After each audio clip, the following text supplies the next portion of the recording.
La verdad desnuda. Ramiro Aurín, Capital Radio.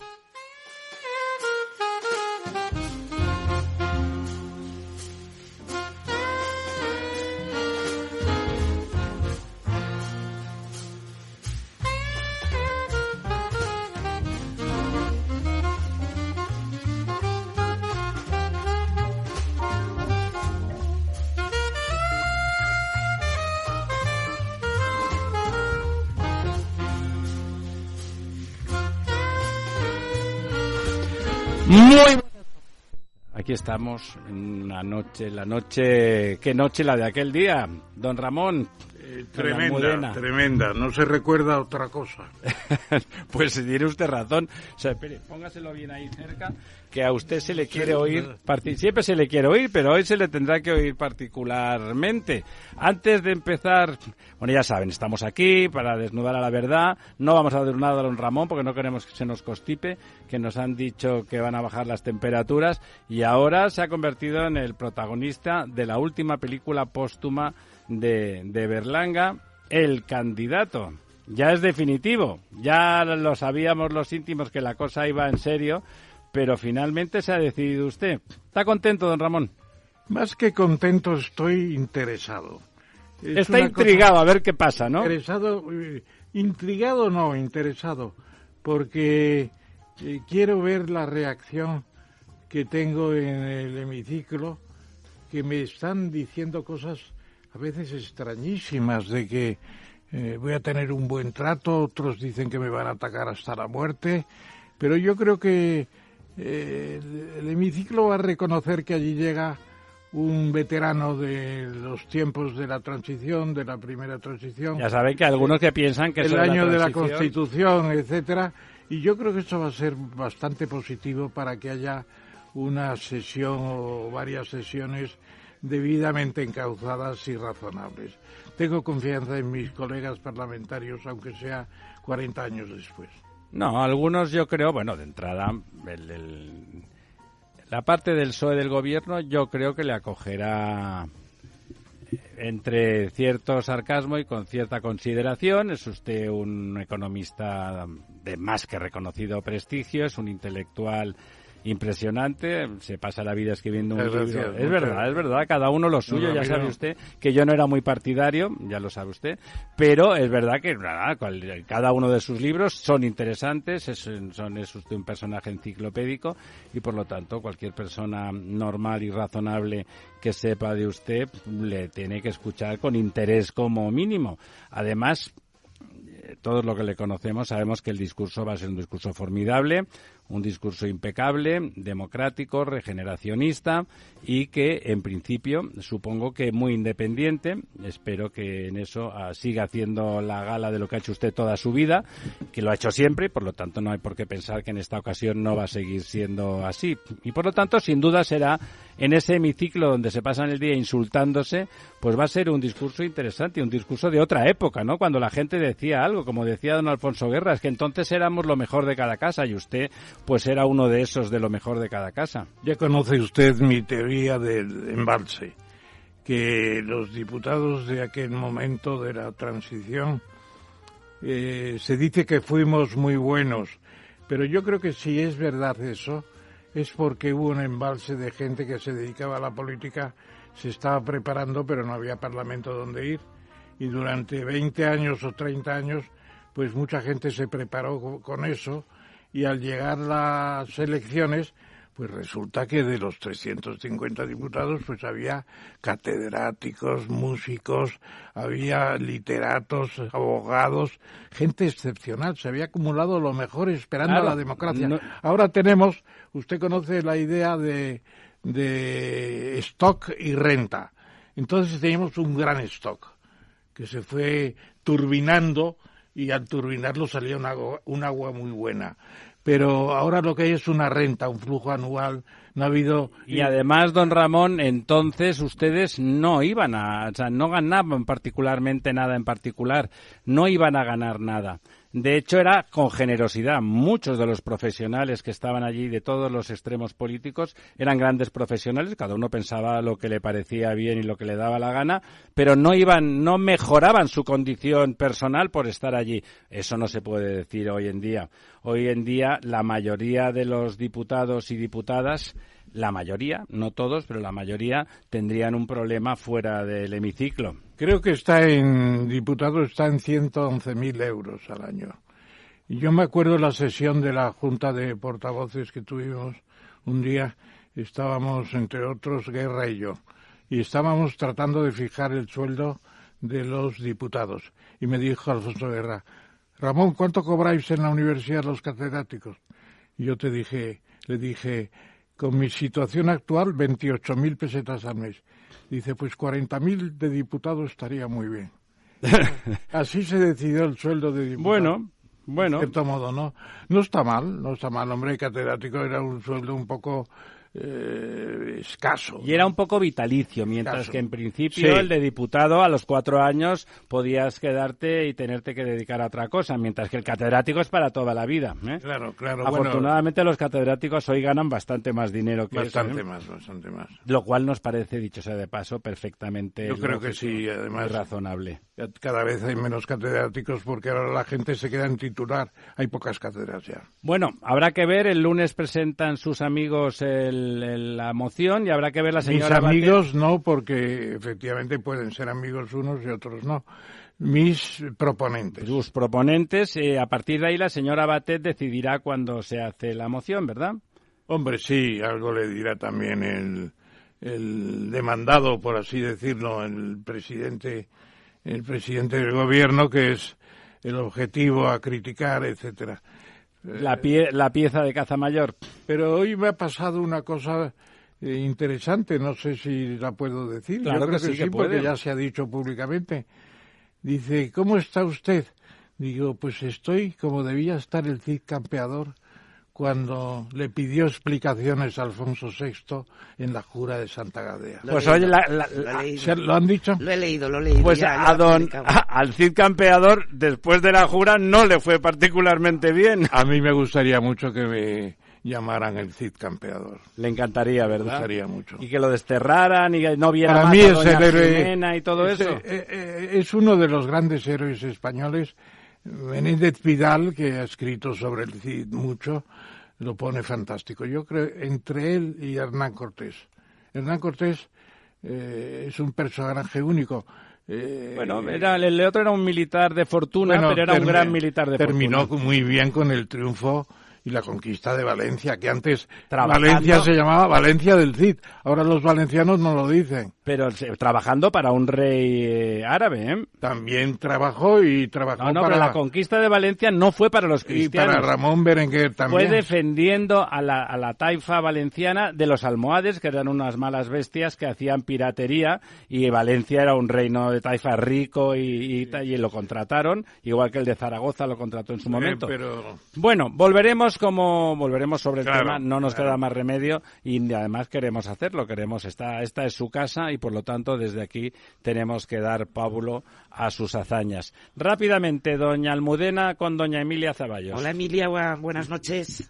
Hola, buenas noches a los dos. Emilia Zaballos está hoy con nosotros para hacernos un breve resumen. Emilia, ya te lo comenté porque tenemos muy poco tiempo, de la gala y los premios que vais a... Que ya nos anunció cuando estuvo aquí. Que vais a otorgar el viernes. Explícanos un poco... Bueno, deciros que una vez más lo que queremos es dar relevancia y dar visibilidad a las personas que de una u otra forma han destacado a lo largo de este año o a lo largo de su vida en la defensa de los derechos constitucionales. Tenemos para mí el premio por excelencia este año, y además coincide el mismo día de la gala con la invasión de Ucrania. El premio internacional lo va a recibir el pueblo ucraniano en la persona de su presidente, que lo ha aceptado, Zelensky, y vendrá el embajador, probablemente le tengamos a él en una videoconferencia, vendrá el embajador a recibirlo personalmente. Tenemos también al Ejército del Aire, que viene el jefe del Estado, bueno, del aire y del espacio, que viene el jefe del Estado Mayor a recibirlo y lo entregará también la ministra de Defensa, o si no pudiera, porque es un día complicado, pues sería el jefe de gabinete, ¿no? de ella.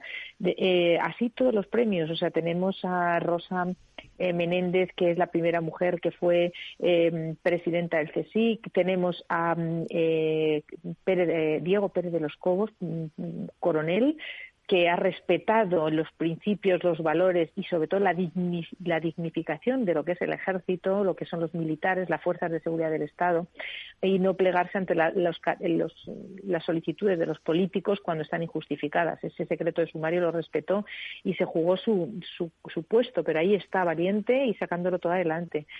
Tenemos la Fundación Starlight, que luchó por esa ley de mecenazgo maravillosa, y viene Sandra García San Juan, su presidenta. Y tenemos un premio que para mí es muy especial, que es las juezas, o sea, la presidenta y 3 magistradas más del Tribunal Supremo afgano. Son las que enjuiciaron a los talibanes y bueno, pues los condenaron, tuvieron que salvar su vida. O sea, primer nivel toda la gala. Sí. Tenemos a Ramón Tamames entre los que entregan en el jurado y los que entregan los premios, que ahora está en todos los medios. Está tan en todos los medios que lo tengo sentado a mi derecha. Hola Emilia, buenas noches, ¿qué tal estás? Pues maravillosamente, y sé que tú fantásticamente, con todo mi apoyo y con todo mi cariño, y nos vemos el viernes. Bueno, exactamente, el día 24 en el hotel Intercontinental. Emilia, pues que vayas Emilia, que vayan fenomenal los premios, que tengas mucho éxito y nada, ya nos contarás. Y decirles a todos que todavía quedan algunos sitios libres, si me lo permitís, que entrando en fundacionzaballos.es pueden hacer esas reservas que quedan, y que los beneficios que se obtengan de esta gala van a ir al pueblo ucraniano por la guerra, pero sobre todo vamos a destinar una gran parte a Siria y a Turquía para la ayuda que necesitan en estos momentos. Oye, una buena casa. Don Ramón, tenemos otra invitada. Gracias, Emilia. Un abrazo, que vaya estupendamente esa gala. Estupendo, un abrazo. Y ya tenemos a la siguiente invitada.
Pues con esta versión más festiva del himno de Europa, ¿no?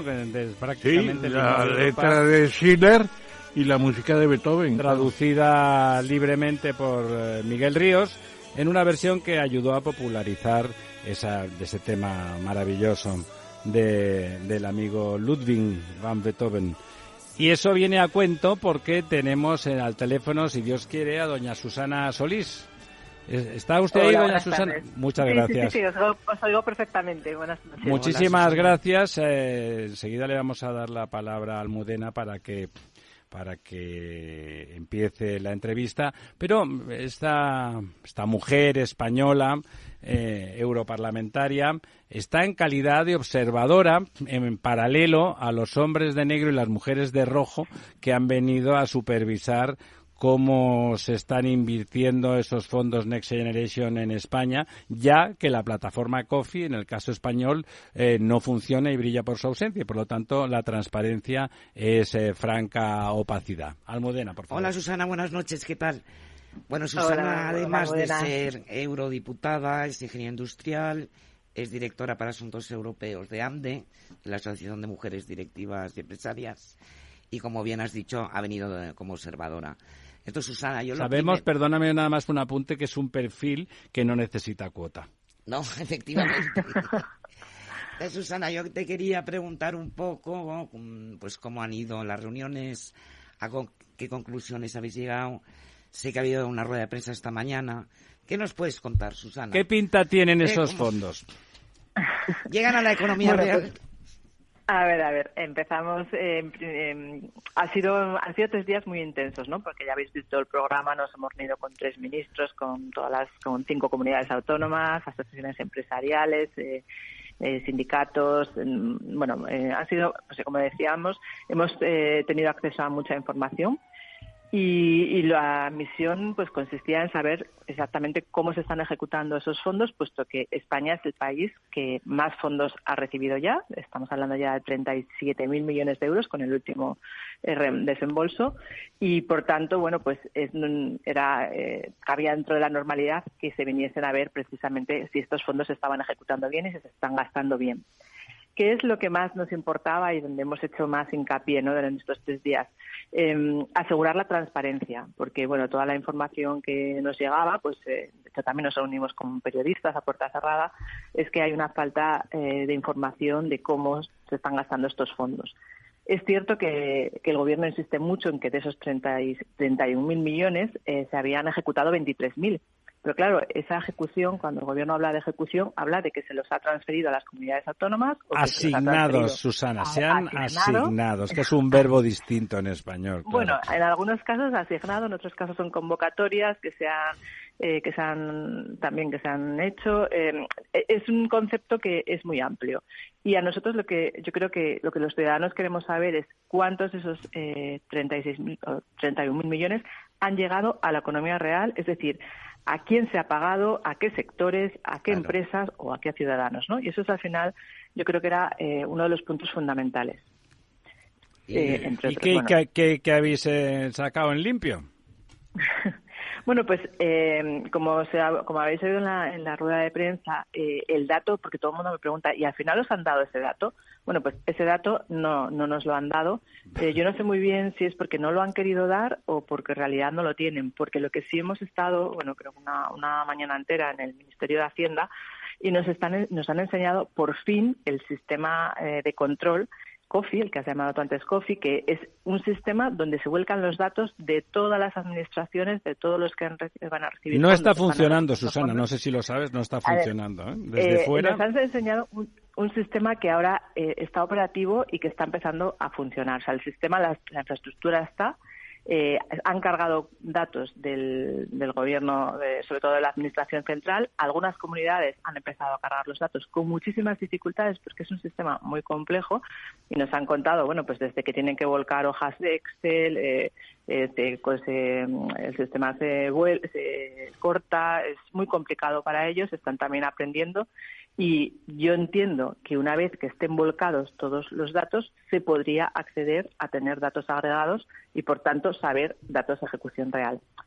Actualmente esto no es posible, o no es posible, o no nos lo han querido dar. No es posible. Te digo, nosotros estamos siguiéndolo, tenemos a una persona que es un ingeniero y alguien como tú que ha estado mucho tiempo en Europa y que conoce todas esas cosas bien, y no hay manera. Te va a hablar don Ramón Tamames. Hola, Susana, buenas noches. Hola, buenas noches. Mira, buenas noches.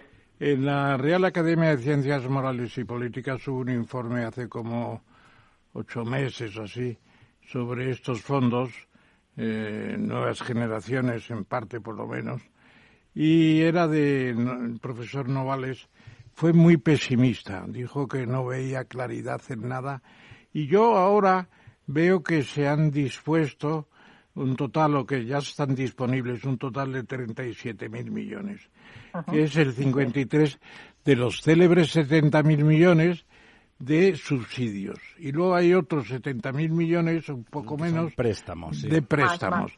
Entonces aquí estamos hablando de subsidios. A mí me gustaría saber cuántas empresas han recibido subsidios y cuántas administraciones han recibido subsidios y cuántos están relacionados con la pandemia y cuántos están relacionados con otros temas. Eso es lo que nadie nos explica. No sabemos en qué se está empleando el dinero. Se dice las comunidades autónomas, sí, pero las comunidades autónomas tienen sanidad, tienen educación, tienen dependencia, tienen cantidad de cosas. Tienen industria, tienen casi todo. Y sobre todo, ¿cuántas empresas se están beneficiando y tienen ya el dinero empleado o incluso invertido? No se sabe. No, a ver, eso es lo que me he referido antes, Ramón. Eso quieres saber tú, yo creo que lo queremos saber todos los españoles que están haciendo con el dinero de los europeos y nuestro dinero. Y efectivamente, a día de hoy no nos lo han dado, porque nos interesa saber qué tipo de empresa es. ¿Son empresas grandes, son empresas pequeñas, qué sectores son? Efectivamente. Y eso es lo que estamos esperando. Este sistema que el COFI, el que quieran, es un sistema interno con datos que no se van a hacer públicos porque muchos de esos datos son confidenciales y no pueden hacerse públicos. Entonces, lo que les hemos dicho también es que necesitamos que eso se vuelque en un sistema público, como se hacen, por ejemplo, yo soy la responsable de los fondos estructurales, ¿no? Los fondos de cohesión de toda la vida, los fondos FEDER, y esos datos son públicos para el resto de los fondos europeos. Por lo tanto, se tienen que dar datos agregados donde podamos hacer el seguimiento de todas esas inversiones hasta el beneficiario final y también la lista de beneficiarios finales. Y eso es lo que le hemos pedido en las recomendaciones. Y yo creo que también también otra de las cosas que quedó muy claro es que ha habido una falta total de cogobernanza con las comunidades autónomas, que era algo que se ha pedido en el reglamento, ¿no? Nos hemos reunido pues con 5 comunidades autónomas. Y el mantra que ha repetido durante todos estos meses el Gobierno es que han tenido 136 conferencias sectoriales. Yo no sé si sabéis lo que es una conferencia sectorial, porque digo, a ver, vamos a preguntar qué es una conferencia sectorial. Sí. Y al final una conferencia sectorial es una reunión donde aparece el ministro o el secretario de Estado, hace una exposición durante 30 minutos de un determinado fondo o distribución de fondos. Las comunidades autónomas hablan 3, 4 o 5 minutos máximo sobre lo que opinan sobre ese hito y se cierra con unos 10 o 15 minutos. ¿Eso es cogobernanza? Ni es cogobernanza, ni es una conferencia, ni es nada, ¿no? Y además, la ley de transferencias, perdona Susana, la ley de transparencia, quiero decir, se aplica a la Casa Real, se aplica a los sindicatos, se aplica a la COE, se aplica a todo el mundo. Tenemos que saber las cifras. Menos al gobierno. Menos los fondos de nuevas generaciones o de futuras generaciones, que es misterioso todo. Y además, bueno, queremos saber si estamos pagando la pandemia todavía o qué estamos haciendo. No lo sabemos, no sabemos nada. Nada. Creo que Susana está siendo muy elegante porque ha habido como contradicciones, ¿no, Susana? Es lo que he leído hoy, que la presidenta de la comisión decía que no se sabía y la eurodiputada socialista que sí se sabía a dónde iban los fondos. Bueno, al final esto es una misión donde, bueno, se ha leído un comunicado, la presidenta en la rueda de prensa ha leído un comunicado que efectivamente tiene que ser pactado por todos, ¿no? Porque somos eurodiputados de diferentes grupos políticos y de diferentes países. Por lo tanto, claro, a la hora de pactar cuál era el comunicado final, pues se ha llegado a un acuerdo. A un acuerdo políticamente correcto, ¿verdad, a un acuerdo Susana? político Sí. Donde ella ha leído eso. Pero luego, efectivamente, hay matices, ¿no? Entonces, pues en esos matices son los que cada uno estamos ahora explicando.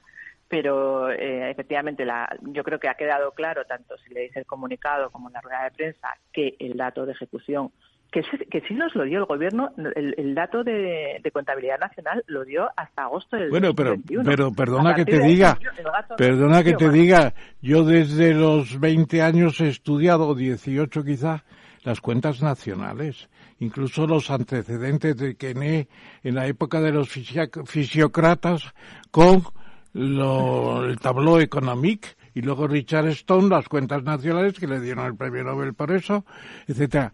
Aquí en las cuentas nacionales las cifras al final tienen que aparecer en las tablas, pero aquí no aparece nada. Porque al fin y al cabo son agregados que se forman a base de muchas empresas o cooperativas o fundaciones o lo que sea y no sabemos nada. ¿Dónde está el dinero? ¿En qué se está empleando? Y ¿Pagando facturas preexistentes? que hay otro tema importante, ¿no? Que a veces, como estamos preguntando por el dato, se nos olvida, es que este dinero tiene que contribuir a la transformación del país. Entonces, claro. No es solo ver que el dinero no se haya malversado ni que haya... Que está por ver también. Sino que realmente haya ido a parar a inversiones y reformas que nos van a ayudar a transformar nuestro país y a pagar porque al final es una deuda.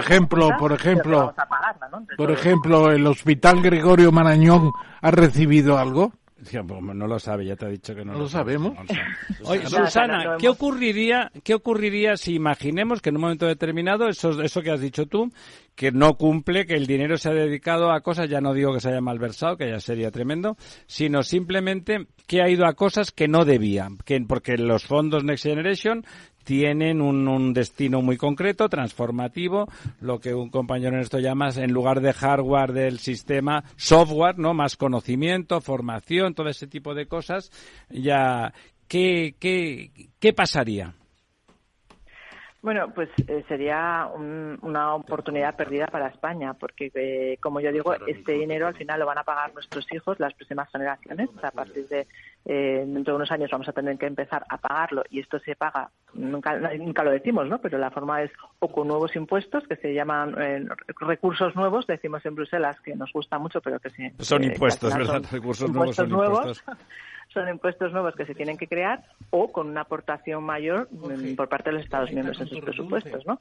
Entonces, no hay otra forma. Por lo tanto, si estas reformas o estas inversiones se traducen, imagínate que solo sea gasto corriente, ¿no? Que no se puede hacer, pero que sean gastos que al final no son transformadores, pues al final vamos a tener un problema de productividad y de competitividad, porque hay países que sí que lo están haciendo bien o que los están empleando de otra forma. Claro, ¿no? claro. Entonces, esto es fundamental. Y yo creo que la Comisión no está evaluando tanto, poniendo en duda los hitos o los proyectos que el Gobierno ha elegido, solo que cumplan unas determinadas condiciones, pero sí que ha sido el Gobierno el que ha elegido qué proyectos ha querido hacer.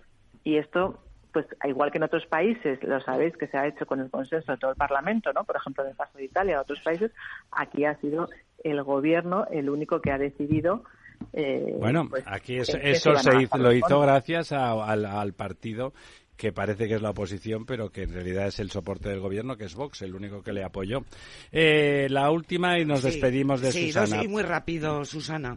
¿Han condicionado en la entrega de fondos a reformas? ¿Han exigido alguna reforma? Y luego, por otro lado, vas a ser ponente, sé que vas a ser ponente, quiero felicitarte, para estudiar y debatir en la Comisión de Medio Ambiente, Salud Pública, Seguridad y Alimentación, el Euro 7. Pues enhorabuena. El tema del proyecto normativo relativo al aumento de emisiones. Felicidades, y esperamos. Sí, eso quiere decir aquí que en Europa se hacen las cosas mejor, eligen una ingeniera, una persona que ha visto que sabe sumar y restar, y que me imagino, no sé el nivel de interlocución que habréis tenido ahí en frente al Gobierno, y si, bueno, me sorprendía que meter páginas, hojas Excel sea un gran problema para alguien. Pues bueno, la verdad es que es un poco tremendo, ¿no? Pensar que realmente la lista de cosas que has dicho, que eran cosas relativamente sencillas, sean un problema para nuestras administraciones, es como triste. Lo de la reforma, ¿han condicionado la entrega de los fondos a reformas? Te contesto rápidamente, porque la reforma que aún no se ha cumplido y que ya ha pasado el plazo es la reforma de las pensiones. Estuvimos pues una tarde bastante larga con Escrivá. Y efectivamente, a diciembre del 2022 tenía que estar ya hecha. Como sabéis, está roto el diálogo social.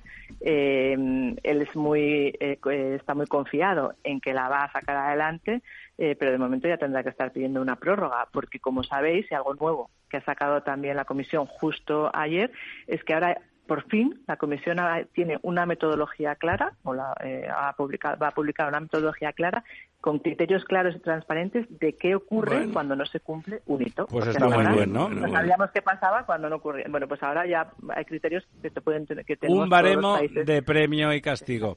Oye, Susana, nos ha encantado hablar contigo, y como eres española y en Europa los teléfonos oyen estupendamente, si nos dejas, te iremos llamando de vez en cuando.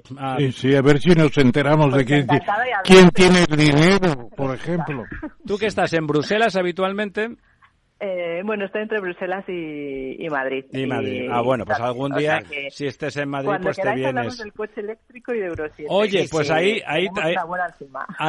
te llamaremos porque estamos preparando una cosa. Susana, muchísimas gracias. Encantada. Un placer hablar con todos. Buenas noches.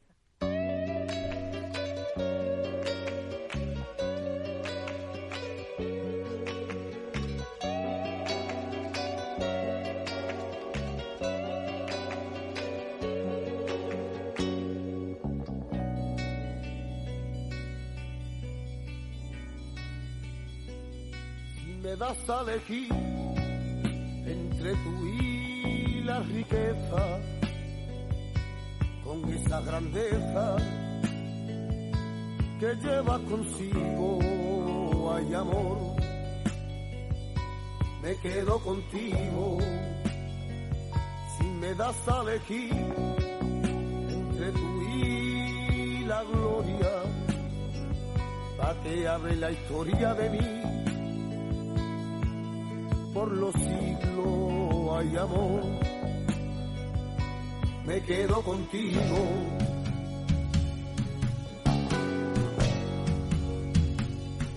Pues me he enamorado y te quiero. Pues tema mítico que quién le iba a decir a los Chunguitos. Bueno, que todas sus canciones tenían mucho éxito, pero al hilo de la película de Deprisa, de Torres Dulce, un agridulce, no sé si llamarle thriller, ahora nos dirá nuestro invitado. Torres Dulce, sin duda, uno de los críticos y eruditos sobre el cine español más interesantes con los que se puede seguir hablando. Señor Torres Dulce, ¿está usted ahí? Por aquí estoy, sí. Buenas noches. Muy buenas noches. Eduardo. Hola, Ramón. Buenas noches. Antes de pasarle con don Ramón y que le haga, como siempre, la primera pregunta, ¿qué le parece, cómo se convirtió, de hecho, se ha convertido, han hecho versiones sinfónicas de ese tema, cómo además transmitía el feeling, porque no exactamente la letra tenía que ver con aquel final dramático, trágico, ese pragmatismo femenino que no sé si hoy se le llamaría de otra manera, y aquel final en que el chico muere, ya se va con el dinero, todo, y esa canción de fondo que queda como una pasión y una cierta tragedia, se ha convertido en un clásico, curiosamente, ¿no? Seguramente el único auténtico clásico de ese género de música vinculado a la heroína, hay que decirlo por su nombre. No era ni el hachís ni la marihuana como ahora. En aquel momento, en los años 80, de lo que estábamos hablando era de la heroína y de los estragos extraños que causaba la heroína, ¿no? Y esa especie de cultura también musical, y que también es cultura, y que, bueno, y nos ha dejado como fruto aquella película extraordinaria. Yo no sé si es de las que más te gustan a ti o tienes otras. Son distintas, ¿no? Porque Saura es de esos autores que realmente en cada película pues hacía un desarrollo de género muy importante, ¿no? Sí, yo creo, primero con respecto a la canción, es que eso es suerte y también talento, ¿no? Es decir, encontrar una canción que de repente represente a una película, a lo que cuenta la película, al estilo de la película. Pasó con Casablanca, ha pasado con otras películas míticas y legendarias, y yo creo que escoger a los Chunguitos pues fue un acierto. Totalmente, porque creo que representaban de alguna forma precisamente el hábitat existencial y emocional de los protagonistas de la película. Luego, además, el tema es estupendo, como has dicho, y ponía un broche de oro a la película. Eso, insisto, es tener primero talento, después entender qué tema le va al estilo emocional de la película, y luego, claro, que el compositor o quien lo cante acierte con ellos. Y sin duda alguna, eso es así. Segundo, la película a mí me sigue gustando mucho y representa algo de lo que tú acabas de decir, es decir, que Carlos Saura, que durante mucho tiempo pareció clasificado como el cineasta, aunque parezca contradictorio, del régimen instaurado por Fraga Iribarne y José María García Escudero para hacer el nuevo cine español, y decir, el cine que representara de calidad a España y ganaran premios en los festivales, aunque muchas de esas películas, por mor de la censura, fueran extraordinariamente crípticas, pero yo creo que si caracteriza algo al cine de Carlos Saura es su enorme versatilidad y su capacidad para adentrarse en terrenos impensados cuando ya estaba, digamos, muy cómodamente instalado en algún tipo de cine, y particularmente Deprisa, lo que significa es volver a su primera película, que es Los Golfos, con otro ambiente, con otras circunstancias, pero con lo que significaba la marginación relacionado con la vida y las circunstancias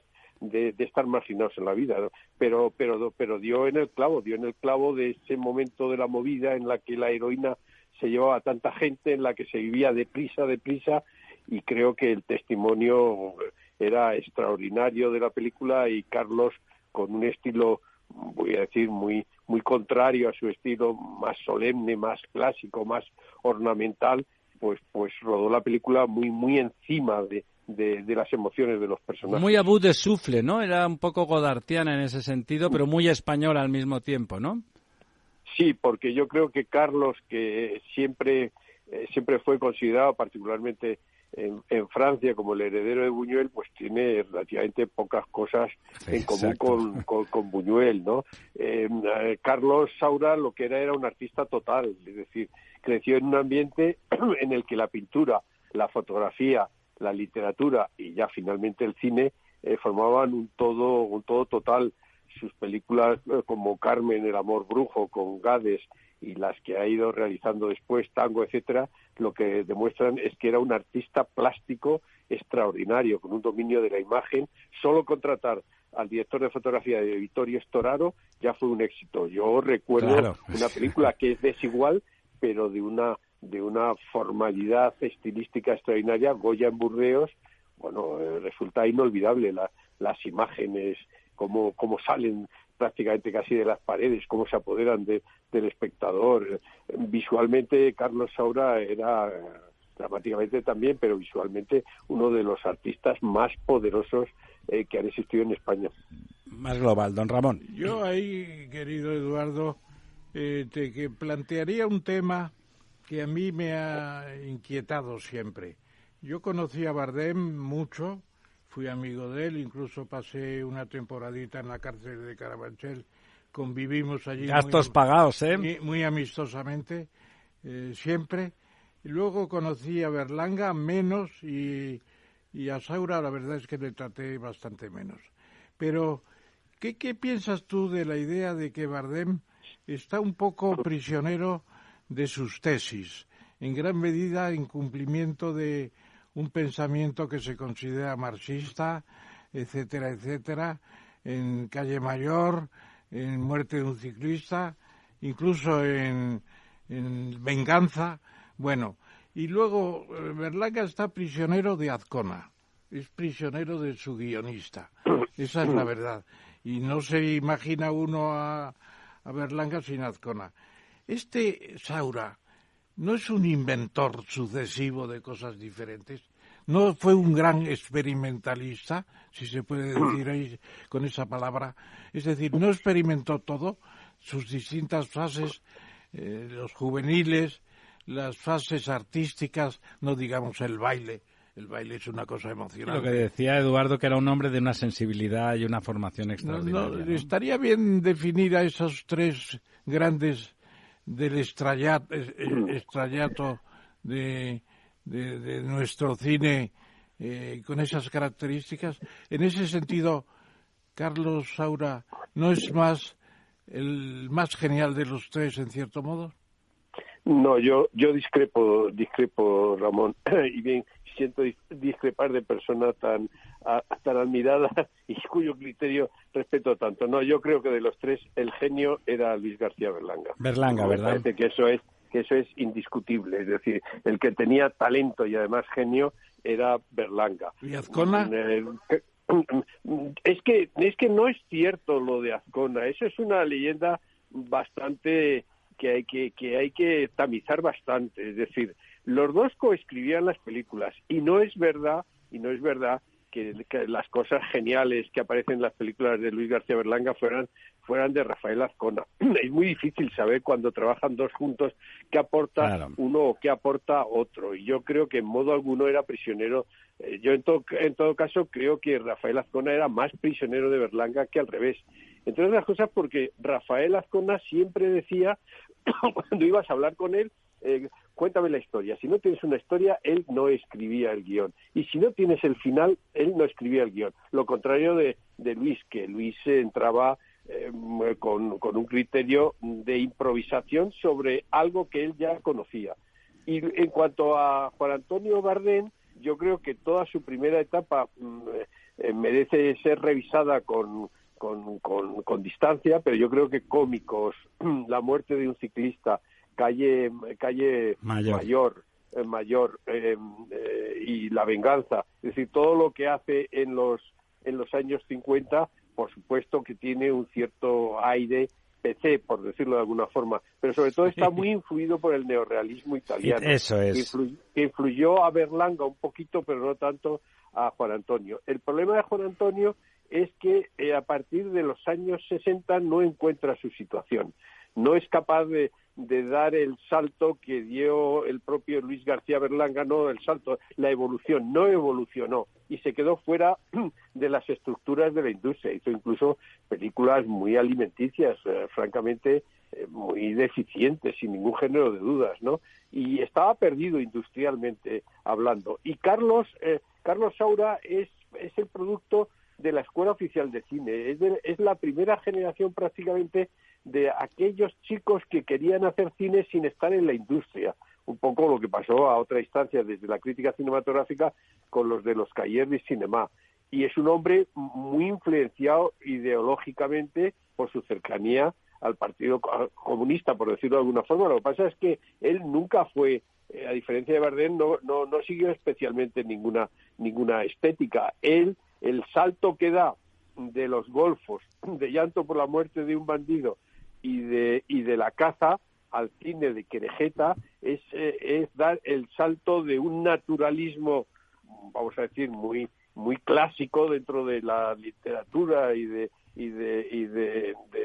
la cultura española a un cine, bueno, vamos a decir, muy sofisticado, en el que es cierto que hay cierto parentesco con Buñuel, pero claro, uno veía Pipermín Frappé, Estrés, El jardín de las delicias, Mamá cumple 100 años, La prima Angélica, y son películas muy brillantes técnicamente, pero yo recuerdo que la mayor parte de los espectadores, por lo menos los más jóvenes, los que no poseíamos ciertas claves, nos quedábamos sin albis. Era muy críptico, es cierto. Que era...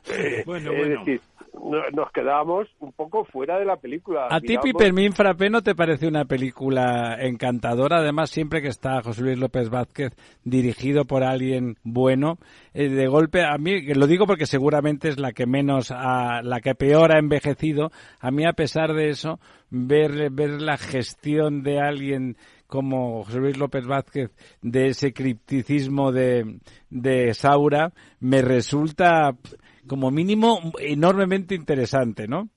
Sí, ahí aparece en esa película que yo no he revisado hace mucho tiempo y en la que tengo un cierto afecto porque mi familia es originaria de Cuenca y Carlos vivió en Cuenca, hizo un documental sobre Cuenca magnífico al comienzo de su carrera, ¿no? Y su hermano vivía allá, tuvo taller y tenía la fundación, etcétera, ¿no? A mí esa sí que es de las películas más próximas a Buñuel, ¿no? Y no solamente por los tambores de Calanda, etcétera, etcétera, ¿no? Sino porque ahí aparece un cierto surrealismo. Sí. Lo que pasa es que en Carlos es más intelectual y en el maestro Buñuel, sin dejar de ser un intelectual, es mucho más visceral, más, vamos a decir, más pegado a la realidad española, por decirlo de alguna forma, ¿no? Pero toda esa etapa para mí es una etapa interesante, pero como no he vuelto a ver las películas, no sé qué tal habrán envejecido. Sí vi hace años Estrés, y la verdad es que era difícil empatizar con una película tan distante, porque ahí es que además aparecía justamente lo contrario de Deprisa, un Carlos Saura muy distante, muy cerebral a la hora de la puesta en escena, de hacer las cosas así, ¿no? Eso eso a mí es una etapa que no la he revisado, pero no la tengo en mucha estima, la verdad.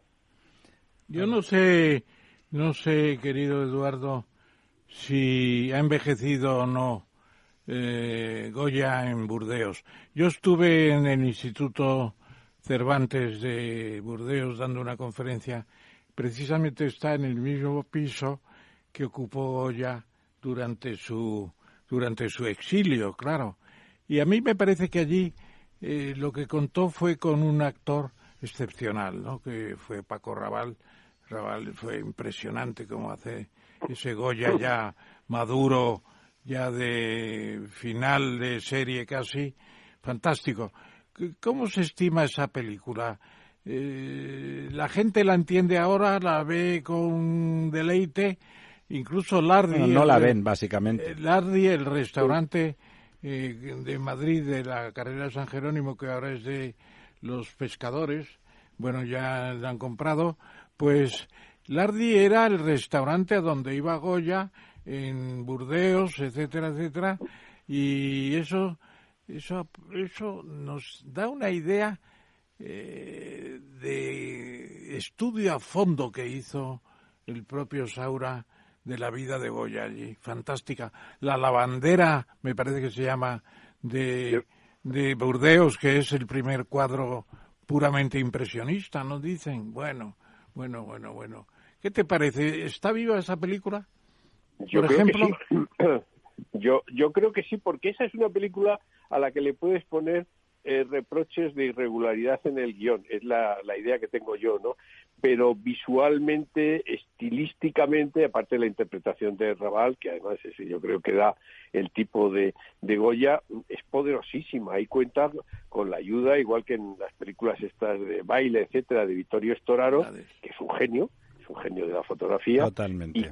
y que permite de alguna forma que el espectador se sumerja en la acción de los cuadros, se sumerja, es que las caras salen de las paredes, es realmente, creo que es una película poderosísima que por mucho que le discutas el tema del guión, etcétera, es difícil que no te atrape por su extraordinaria belleza, la potencia dramática de las imágenes y yo creo que ahí sí la entrega absoluta de Saura al tema que está rodando. Ahí no hay ningún distanciamiento.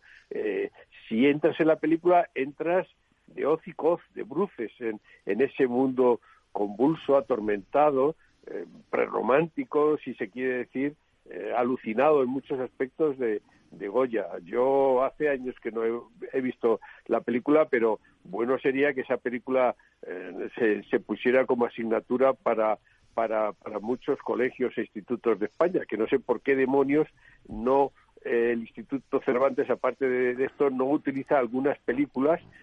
Estaba viendo ayer Faturate Jacinta, la serie de Mario Camus, para que los chavales, ya que no leen, por lo menos tengan noticia de la pintura, de la literatura, etcétera, etcétera, ¿no? ¿No te parece, Eduardo, que a veces al cine, cuando hace biopics o cuando hace temas históricos teóricamente recientes y por lo tanto, bueno, digamos que en épocas bien documentadas, se le exige un rigor que a la literatura, sobre todo en Europa, en Estados Unidos eso es un poco más relativo, pero se le exige un rigor que en la literatura no se le exige, a la literatura se le deja que vaya por derroteros donde, bueno, pues cree palabras, cree relatos y cree sensaciones, eso por un lado, y que ahí lo que hace Saura en la película sobre Goya es mostrarnos un Goya que es prácticamente un pintor contemporáneo, es un pintor como de los 70, 80, ¿no? O sea, pura vivencialidad, o sea, pues ya está viejo, pero todo el sexo que ha vivido, que ha sido una cosa muy importante en su vida. Yo creo que la película sí que transmite una sensibilidad y un cerebro que vive en un plano distinto, ¿no? Que el gran artista plástico, yo creo que los que no pintamos ni hacemos plástica en serio, pero los hemos conocido, viven en otro plano, o sea, tienen un plano en donde la plasticidad tiene una dimensión y una importancia que para los demás no tiene, ¿no? Sí, yo estoy absolutamente de acuerdo contigo. Mi amigo José Luis García dice que a veces exigir el rigor en el cine es el rigor mortis. Es decir, efectivamente, me parece bien la frase. Tendrías una congelación absoluta, ¿no? Hay que dejar un vuelo libre a la imaginación y nadie pretende, para eso están otros, para hacer ensayos biográficos, de filosóficos, de lo que sea con respecto a Goya. A mí esa es una película que insisto, que le puedo poner muchos pegas a lo desigual desde mi punto de vista, que es el guión a veces un poquito solemne, ¿no? Pero es difícil que no te atrape la enorme belleza de la película, y yo creo que además el compromiso de Saura como un pintor, como tú dices, un pintor total, un pintor moderno. Yo creo que quiere que sienta que el espectador vea que no es un museo lo que está mostrando, sino que es la vida, al final de la vida de un enorme artista, ¿no? Y yo creo que efectivamente eso lo hace, ese ensimismamiento del que hablas de los pintores se aprecia muchísimo en El sol en el membrillo, la película de Víctor Erice con Antonio López, ¿no? Ahí ves claramente cuando Antonio cuenta los sueños que ha tenido, cuando lo ves, él que además es una persona como introvertida, es decir, absolutamente absorbido por su trabajo en el taller, cuando está pintando en la calle. Pues esa es otra película extraordinaria, la del sol en el membrillo, ¿no? Oye, a propósito de esa alusión que has hecho a José Luis García, que es fantástico, el otro día volví a ver El abuelo. Es una película impresionante. Yo, de una belleza plástica además, y de un Fernando Fernán Gómez que es un demonio de calidades. Entonces, ¿qué relación tuvieron Saura y José Luis García? Yo creo que poca, ¿no es así? No, sí tuvieron relación y coincidieron y se apreciaban mucho. El otro día, pues me alegro en el mucho. programa que tenemos en el radio, Cowboys de Medianoche, habló muy extensamente sobre sus relaciones con Carlos Saura y dijo lo extraordinaria persona que era, lo cercana, lo afectuosa. Yo solo estuve con él 30, 40 minutos cuando presentó Carmen aquí en Madrid y bueno, nos quedamos unos cuantos ya en el cine Cid Campeador tomando una copa con él, etcétera. Yo no lo conocía absolutamente de nada y al final quedamos 4 o 5 personas y era extraordinario escucharle, cómo te escuchaba, cómo la curiosidad, porque yo creo que una de las características de Carlos Saura fue su permanente curiosidad. Siempre estaba dispuesto a explorar terrenos distintos, diferentes, a no quedarse quieto en un sentido, ¿no?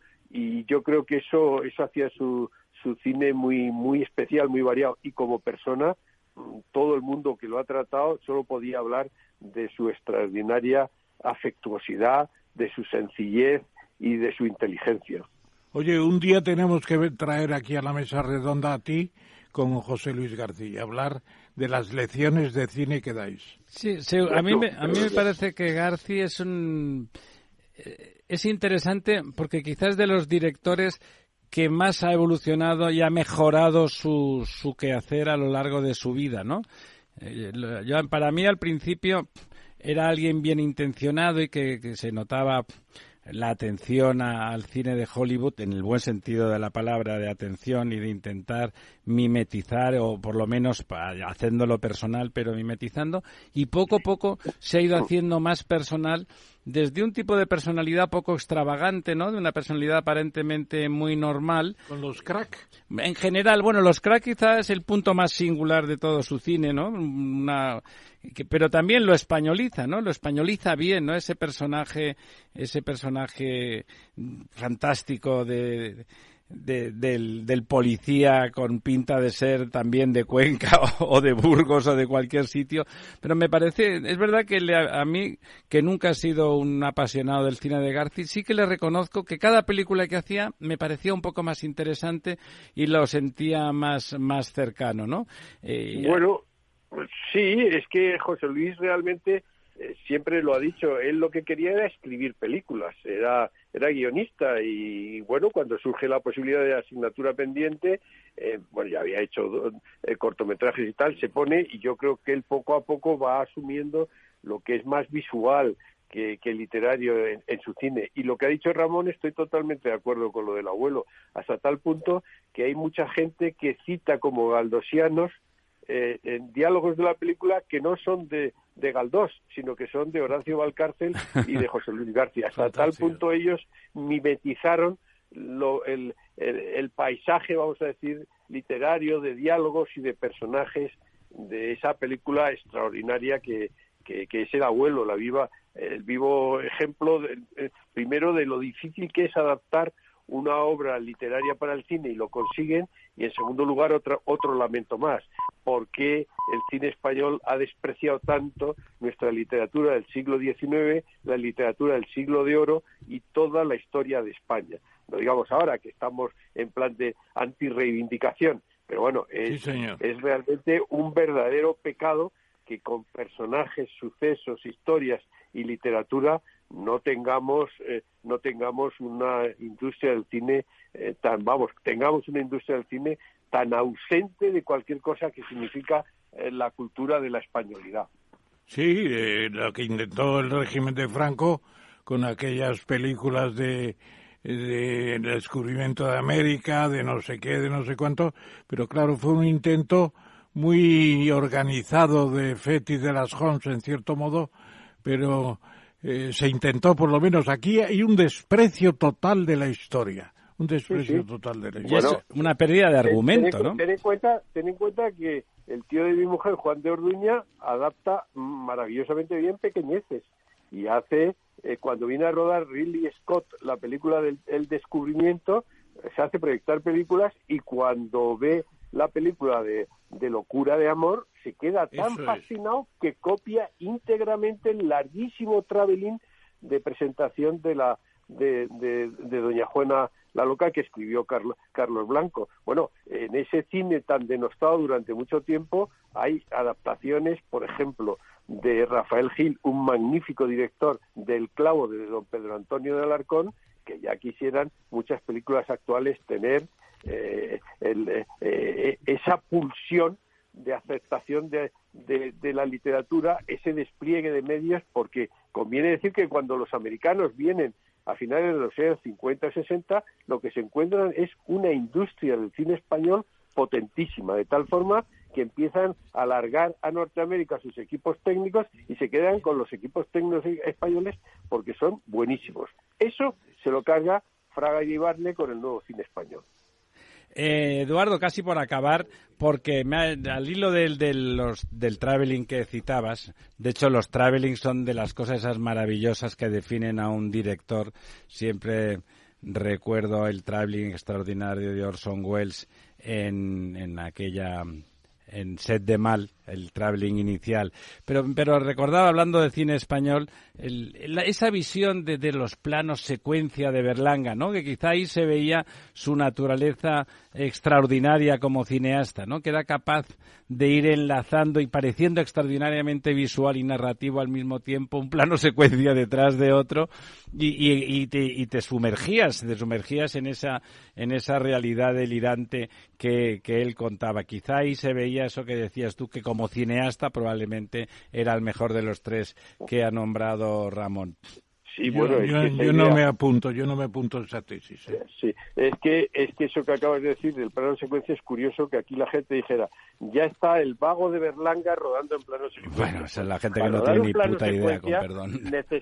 Necesitas dos cosas. Primero, una destreza técnica notable, pero además es que él contaba historias corales, y para las historias corales desglosar una secuencia en planos le priva de la belleza enorme que tiene de personajes, de diálogos, de situaciones en las que entran, salen, hablan y dicen. Eso es muy difícil técnicamente y todavía mucho más difícil también de escribir. O sea que de perezoso, nada.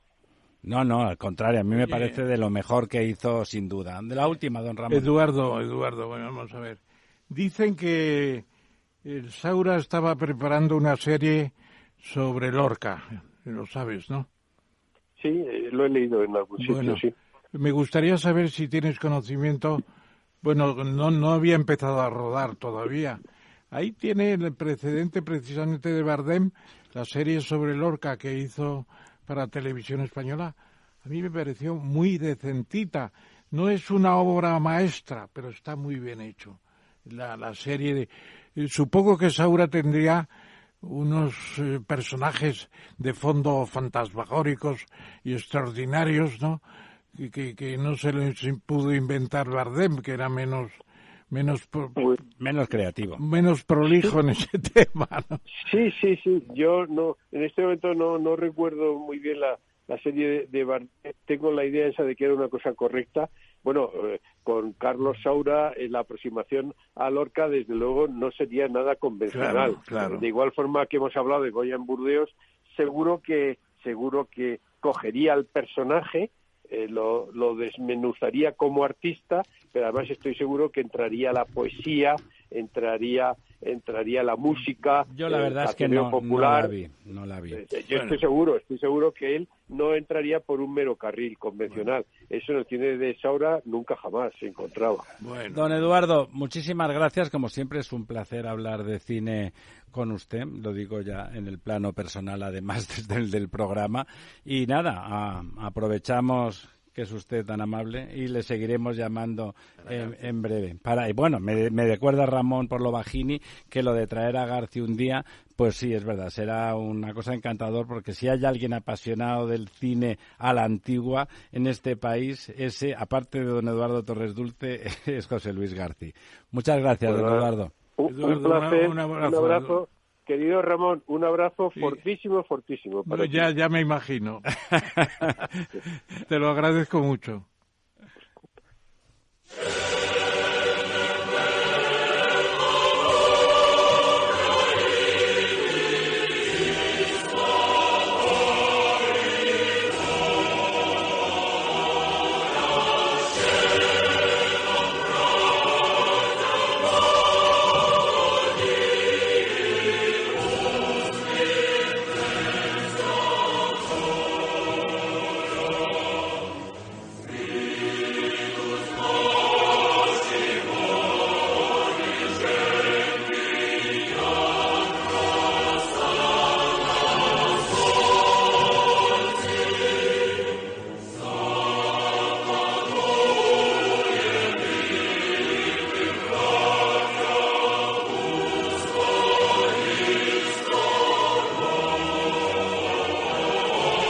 Bueno, para recibir a nuestro siguiente invitado, que está aquí, como verán ustedes, inmediatamente por razones obvias, hemos puesto el himno de Ucrania, porque evidentemente, como es notorio, porque ha salido en todos sitios y además nos acordamos, porque está tan cerca de nuestro 23F que no hay otra que acordarse, es el aniversario de la invasión rusa en Ucrania, y para preguntarle sobre este año y técnicamente, ¿no? Porque a veces parece que de las guerras solo se puede hablar pues políticamente, a favor, en contra, pero también se puede hablar técnicamente y estratégicamente. Ser militar es una cosa muy seria, y no me refiero a la consecuencia de las guerras, sino que el análisis de las estrategias militares y de lo que subyace a ellas es sofisticadísimo, y todavía y más con el paso del tiempo. Nos acompaña hoy, gracias a nuestro don Servando de la Torre, embajador que está aquí con nosotros, colaborador habitual y suministrador de los personajes más interesantes para hablar de esas cosas, don Jesús Rafael Argumosa. Mi general, ¿está usted ahí? Sí, buenas noches, estoy aquí. Pues muchísimas gracias por acompañarnos. El general Argumosa es exdirector del Instituto de Estudios Estratégicos, y le paso al embajador, a don Servando, la primera palabra y la primera pregunta, si él quiere. Mi general, ¿cómo estás? Buenas noches. Tú y yo trabajamos en estos think tanks a menudo, y nos vemos en estos lugares que tú nos invitas tan amablemente. Bueno, el otro día he escuchado a uno de tus colegas, de nuestros amigos, que el subsecretario de Defensa de Estados Unidos ha precisado, de alguna manera, cuál es la intención en estos momentos de continuar la guerra.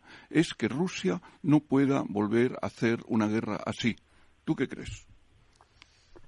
Bien, sí, creo que sí. Buenas noches en principio, Fernando. Un placer hablar contigo otra vez. Bueno, en principio creo que Estados Unidos es consciente de que no interesa ahora mismo, no interesa ni estratégicamente ni políticamente, ¿no? El romper a Rusia no es su misión es, lo que quiere, el objetivo americano es que Rusia efectivamente no sea capaz de nuevo de hacer una agresión como la que está haciendo ahora en Ucrania, ¿no? En un principio, Rusia está contestando o respondiendo, hablando. Estos días hemos oído a Putin en su discurso a la nación diciendo que Occidente es el que tiene la culpa de la guerra, lo cual pues es muy difícil de entender porque el agresor, si hay algún agresor en esta guerra, ¿no? Pero la postura americana pienso que es en principio ayudar a Europa, protegerla de la amenaza rusa y por supuesto no intentar destruir a Rusia ni mucho menos, sino pararla, ¿no? Esa sería la primera aproximación a lo que Estados Unidos quiere hacer en la guerra con Ucrania, o apoyando a Ucrania en la guerra contra Rusia, ¿no? Y mi general, en este año de guerra, donde ha habido vicisitudes, ¿no? No ha sido hasta la fecha. Ahora se parece más a una guerra de trincheras, pero las fronteras y la línea del frente está más definida. Globalmente, ¿cómo analizaría, cómo definiría las vicisitudes de la guerra desde de esa primera invasión, ese intento de guerra relámpago al estilo de la Alemania en el 39, a lo que después se desarrolla y ese frente que se va consolidando en el este? Bueno, efectivamente, como usted dice, inicialmente la estrategia rusa es lo que se llama en términos pues generales una estrategia por líneas exteriores, ¿no? Ha intentado entrar en Ucrania con unos ejes de penetración muy largos, muy separados y además sin apoyo mutuo, con lo cual inicialmente la postura estratégica rusa fracasó, puesto que se encontró con una resistencia que no esperaba. Hubo una falta grave o alta de información o de inteligencia rusa, ¿no? Luego la guerra ha continuado, como usted dice, poco a poco. El otro adversario, Ucrania, está actuando por líneas interiores. Líneas interiores responden más rápidamente a cualquier punto que sea de agresión de Rusia, y en este sentido pues ha tenido mucha mayor flexibilidad. Luego Rusia le ha costado mucho apoyar a sus ejes. Acuérdese usted que entró por el norte por Kiev, luego por Kharkov también con otro segundo eje, luego en Donbass y finalmente fue al sur. Efectivamente Rusia, digamos, ha alcanzado un objetivo en el sur. Ha logrado separar a Ucrania del mar de Azov, eso es cierto, ¿no? Pero también es verdad que ahora mismo las estrategias están, digamos, estancadas, ¿no? La línea exteriores rusa está parada, puesto que ahora está incluso haciendo posiciones defensivas. Se está fortificando tanto en el sur como en el Donbass, lo cual era impensable, porque la idea suya, la estrategia inicial de Rusia era conquistar rápidamente la parte este, lo que está al este del Dnieper, especialmente de Ucrania, ¿no? Eso realmente fracasó. Ahora, ¿en qué situación está? Usted dice, ¿a qué nivel está viendo de donde estamos ahora en Europa, si quiere usted, y luego avanzando más hacia el mundo, ¿no? Sí. ¿Qué está sucediendo en Ucrania? Primero, está rompiendo el orden internacional. Eso lo estamos viendo todos, puesto que ahora está Occidente, se ha, digamos, reforzado tremendamente por esa agresión de Rusia, y esto lo que ha hecho es crecer el apoyo o el peso occidental en esa rivalidad que hay entre los democráticos, el bloque democrático y el bloque autoritario. Como ustedes saben, hay un problema aquí que es muy básico, o si quiere usted, muy importante, ¿no? Que es el tema de la economía. Usted sabe mucho y tiene usted ahí buenas personas, ¿no? El PIB de Rusia, como ustedes saben, es 1,8, más o menos, billones. Sí. El PIB mundial, como saben ustedes mejor que yo, aproximadamente son 100 billones. De esos 100 billones, en Rusia tiene 1,8. Y con lo cual Estados Unidos tiene unos más o menos 21 billones, la Unión Europea unos 16 y China 14. Entonces, estos tres sujetos, hablo de Estados Unidos, la Unión Europea y China, suponen más del 50% del PIB mundial. Pero si Rusia quiere ir contra Occidente, 1,8 del PIB del PIB mundial, hablo, sobre unos 30, 38 o 40 o 37 del PIB de Occidente, es muy complicado. No hay una correspondencia en absoluto. Luego, yo creo que a largo plazo está claro que Rusia no va a poder aguantar. Eso, ahora las sanciones empiezan ahora a hacer ya, digamos, ¿no? Efecto, ¿no? Esto es un tema vital, en principio, ¿no? A nivel global, vamos. Doña Almudena. Buenas noches, mi general. Soy Almudena Semur. Yo le quería Buenas noches, soy Almudena. Buenas noches. Sí, yo le quería preguntar, a ver, esto, como usted ha dicho, es una guerra de desgaste, se está enquistando. ¿Qué sería para los países occidentales derrotar a Rusia? ¿Recuperar todo excepto Crimea? ¿Volver a las fronteras previas? ¿Al final será una división del país al estilo de las dos Coreas? ¿Se han puesto de acuerdo? Bien. Porque esto tiene que acabar algún día. Sí, estoy seguro que acabará. Todas las guerras acaban en una negociación, un armisticio, en líneas generales, ¿no? Ahora mismo, ¿qué pienso yo, hablando un poco, o qué suponemos que puede ocurrir, ¿no? Primero, a Europa le interesa que Ucrania recupere sus territorios. Como ustedes saben, ahora las posturas están en máximos. Ha dicho Ucrania que quiere reconquistar todo su territorio, incluso Crimea. Y está diciendo Rusia que no va a ceder en nada, ¿no? ¿Cuál sería una primera aproximación? Podría ser que devuelva especialmente el sur que ha ocupado desde Mariupol hasta Odessa o hasta Crimea, Rusia, ¿no? Las provincias de Zaporilla y las provincias de Gerson. Teóricamente eso tiene que volver a Ucrania. Ha sido, como usted sabe, esas elecciones que hicieron allá en el otoño, ¿no? Y por otra parte del Donbass también creo que debía devolverse a Ucrania.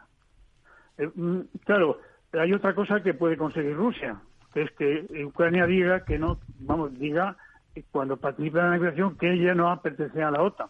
En ese sentido, pues Rusia gana, ¿no? ¿Qué va a pasar con Crimea? Es un tema que viene ya del año 14.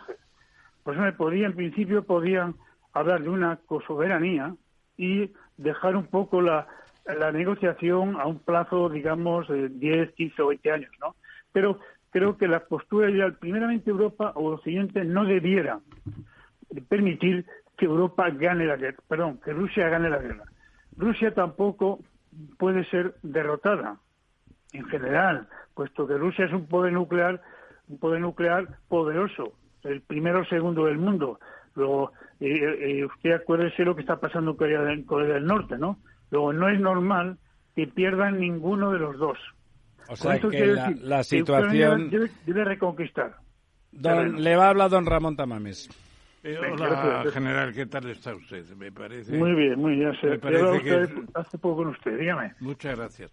Mire, usted casi se le ha escapado cuando empezaba a hablar al principio, escapado con el mayor sentido amistoso, naturalmente, que Estados Unidos estaba protegiendo a Europa. Lo ha dicho literalmente.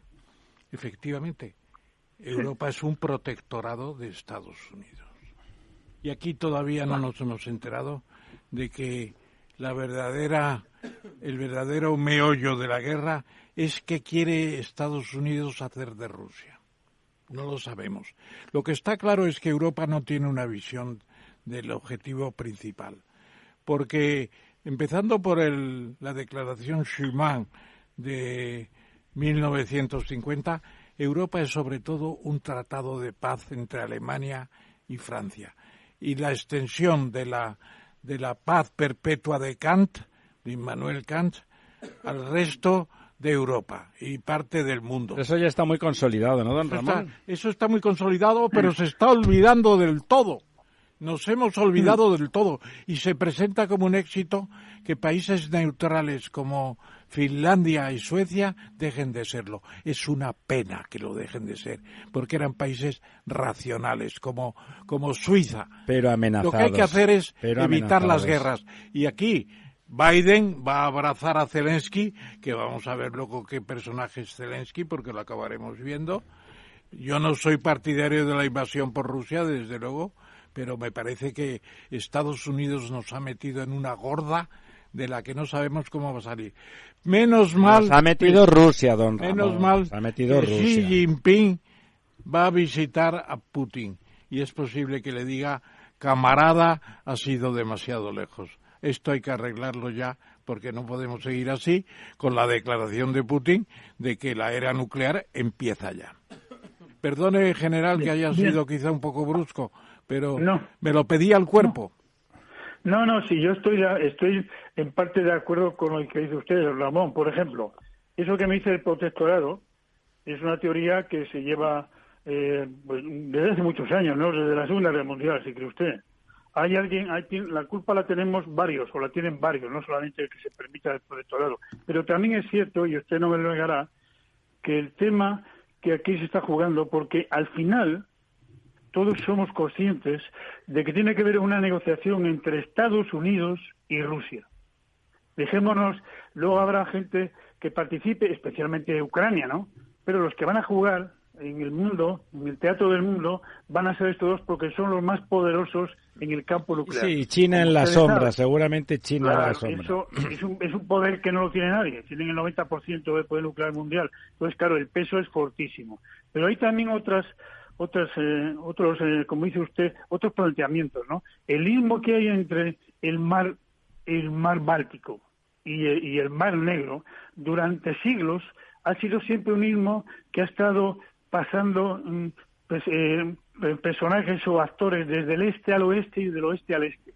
Este ha sido que ya pagó, sí, el polaco del siglo XX, en el año 20 del siglo pasado, decía que tenía que separar de alguna forma, o tenía que impedir que invadieran, que este istmo se fuera invadido por Alemania y por Rusia, ¿no? Eso viene ya de hace muchos años. Pero también es verdad que hoy en día que no estamos jugando en Europa, como usted dice muy bien. Europa es un proyecto que no está todavía, que pinta poco ahora en el campo, digamos, militar, ¿no?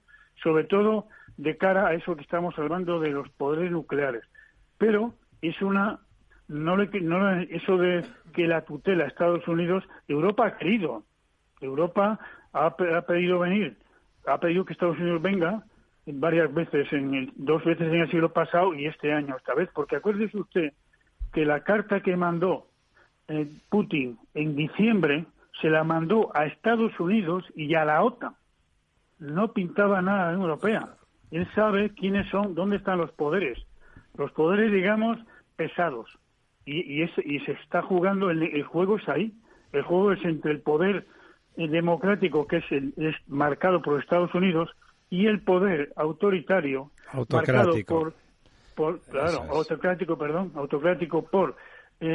por China y por Rusia. ¿Por qué le digo que China va con Rusia o Rusia con China? Porque China sabe que el poder nuclear, militar, sobre todo nuclear, porque el militar hemos visto últimamente que los rusos no han tenido el éxito adecuado, ¿no? Pero el poder nuclear está en Rusia y el poder económico está en China.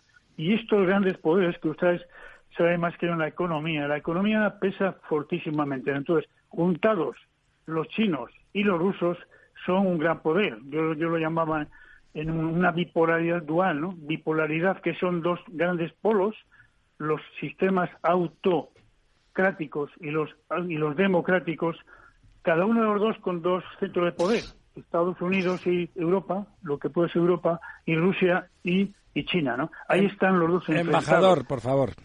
Bueno, retomando... No, gracias, Rafael. Sí. Venga. Bueno, yo retomando el tema que don Ramón nos planteaba. Bueno, vamos a ver la historia. La historia es, digo genéricamente, existe la agresión de un Estado sobre otro. El Estado agredido tiene derecho a defenderse y hay Estados que ayudan a la defensa al Estado agredido. Bien, entonces lo que tenemos que ver, bueno, está bien un planteamiento global y teórico, pero lo que tenemos que ver es por qué está ocurriendo esto. O sea, Putin lleva 20 años y esto no pasó antes. Y antes de Putin tampoco había pasado. Luego, entonces hay unos elementos que son los que han desatado toda esta crisis. Bueno, estos elementos yo diría que debemos de verlos desde 3 puntos de vista. Desde un punto de vista es una guerra civil, un elemento civil en que es el que hay una potente minoría o población ruso parlante o ruso étnica que habita en Ucrania y que se le priva de sus derechos de expresión y de administración. Ese es un elemento. Hay otro elemento que es el acceso al mar. Es decir, que una potencia, la segunda potencia del mundo, pierda el acceso a los mares calientes, pues es un hecho que bueno, pasa lo que pasa. Es decir, no quiere perder el acceso. Y luego hay un tercer punto, que es la consideración global. Este global del juego de las grandes potencias unos con otros, en donde paradójicamente se mete la Unión Europea. La Unión Europea, ¿qué pasa? Que está haciendo una especie de previsión de que si integramos a Ucrania, que tendremos, una vez reconvertida, la rica región del Donbass, que son las minas de carbón y acero, y la reconvertimos. Nos quedamos con los campos del Chornechón, bueno, pues ya tenemos los campos, los sacamos por Odessa. Perdona un momento, ¿no es eso la tesis Borrell? No.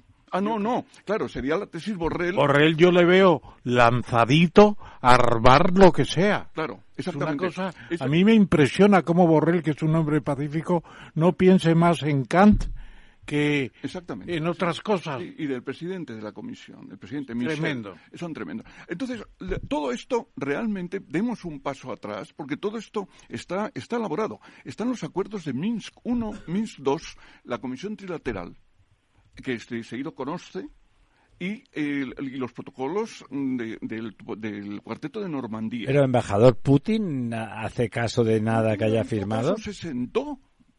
Si es que se sentó Putin con Angela Merkel y con Hollande, han estado. ¿Y qué es lo que querían? Bueno, vamos, digamos de una manera hipotética, vamos a trasladarlo a nuestro mundo habitual. ¿Qué es lo que quieren? Quieren, número uno, que no les quiten el idioma ruso, porque resulta que hay un gobierno que de pronto quita el idioma ruso y obliga solo al idioma ucraniano. ¿Y por qué? Traduzcámoslo a nosotros. Perdóname que te interrumpa otra vez, querido Servando, pero yo creo que se nos está muriendo Kissinger, que todo lo que tú dices lo podría haber explicado muy bien al presidente de Estados Unidos, y parece que le han sedado y ahora está pro-ucraniano, Zelensky a tope y armamentos los que sean. Segunda cosa que piden, y traduzcámosla a nuestro sentir, autonomía administrativa para el Donbass y para Crimea. Porque no va a tener en la Unión Soviética, de donde proceden ellos, porque proceden todos de un constructo político constitucional que es como los Estados Unidos de Norteamérica, es decir, que está dividido nada menos que en 89 sujetos constitucionales estaban en la Unión Soviética. Ahora en Rusia hay como 87. Bien, esos sujetos constitucionales tenían tratamientos diferentes con los krai, los okrug, las repúblicas. Eso no era Luis XIV el rey absoluto, no. Es un sistema con los soviets, pues un sistema articulado a su manera. Orgánico, digamos. Multiorgánico, tal vez. Bueno, pero estaba articulado. Bueno, pues si Ucrania ha vivido eso, ¿por qué no puede conceder una autonomía suficiente? Hay la tercera cuestión que pedían, que es la más complicada. Requiere una reforma constitucional. Y es que las regiones tengan algo que decir en las relaciones exteriores. Claro, esto es más complicado. Eso ningún país lo permite. Sí, bueno, pero ni siquiera con Cataluña. Bueno, pero tenemos la guerra. Claro, es que lo que estamos haciendo es una mesa de negociación. Y esa mesa lo ha... Estamos intentando que Ucrania sea un protectorado ruso. No, pero si no es protectorado. Es que el problema que ocurre con las elecciones es... No es protectorado. Es que ellos estaban dentro de la Unión Económica Euroasiática, que es mucho más débil que la Unión Europea, por supuesto, pero que es un mecanismo que tiene 200 millones de consumidores y que recibía gratis el petróleo y el gas. Y entonces viene la otra opción. Me voy con la Unión Europea. Bueno, le llama Moscú y le dice, mire usted, si usted se va, se queda sin el gas y sin el petróleo. Entonces, bueno, es así, es una negociación. ¿Quién gana en ese caso? Bueno, al final hay un golpe de Estado, viene Yanukovych, etcétera. Es decir, si queremos solucionar supongo, dice mi experiencia pequeña, pero yo la he visto... ¿Dónde hay un golpe de Estado en Rusia? No va a haber golpe de Estado. Imposible. No. De momento. No va a haber golpe de Estado, número uno, según yo he oído de las personas que están... Sí, es usted embajador desde hace muchos años. No. General. Le pido la voz cuando me deje. Ya está, general. Sí, diga. Y por acabar, segundo, es tampoco, al parecer, probable que se desmembrara la Federación Rusa. Porque, claro, lo que puede ser que más que un golpe de Estado, quitando al presidente, que pondrían a otro que sería peor, sino que hay una vieja idea que está por escrito de que la Federación Rusa se debía de venir 4 repúblicas. La república, bueno, eso no parece. Eso no puede ser con Rusia. No parece probable. Son muy patriotas. General. No, yo le quería decir un poco a Servando que también hay que ser apoyar un poco la realpolitik que decían los alemanes, ¿no? La realpolitik. Realpolitik. Vamos a ver, esto empieza porque creo yo que Putin tiene una obsesión con Ucrania desde que llegó al poder, desde el año 2000, ¿no? Putin es un seguidor de Stalin y sabe usted que su abuelo estuvo de cocinero, ¿no? Pero vamos, lo que hizo ya en el 2008, acuérdense usted con Georgia, tomó Georgia, hizo 2 regiones independientes, Osetia del Sur y Abjasia, y nadie respondió, muy poco respondió Occidente. 4 años después, o 6 años después, en el 14, se fue a Crimea, metió los hombres verdes y se quedó con un Occidente casi ni respondiendo, casi con miedo. Ahí estuvo Sarkozy en aquellos años, y resulta que él dice, hombre, yo si quiero conquistar, si quiero hacerme con Ucrania, que yo creo que no existe, él dice, Putin, que para mí es un territorio ruso, históricamente ruso. Yo le recuerdo a ustedes y a los historiadores que Kiev nació antes que Moscú, en el siglo X, y Moscú en el siglo XII. Totalmente, sí, señor. Entonces, esto hay que verlo, dice, y él dice, llega el tema, ¿sabe usted que con Ucrania se metió en el Donbass? Ya cogió la parte del Donbass, ¿no? Y ahí se metió su gente, y esos que dice usted, que dice Servando, que tienen idioma ruso, de acuerdo, pero en el acuerdo de Minsk, uno de los puntos decía que había que, primero, que Rusia tenía que retirar todas sus fuerzas, que no las ha retirado, y luego además, aparte de la reforma de la Constitución, ¿no?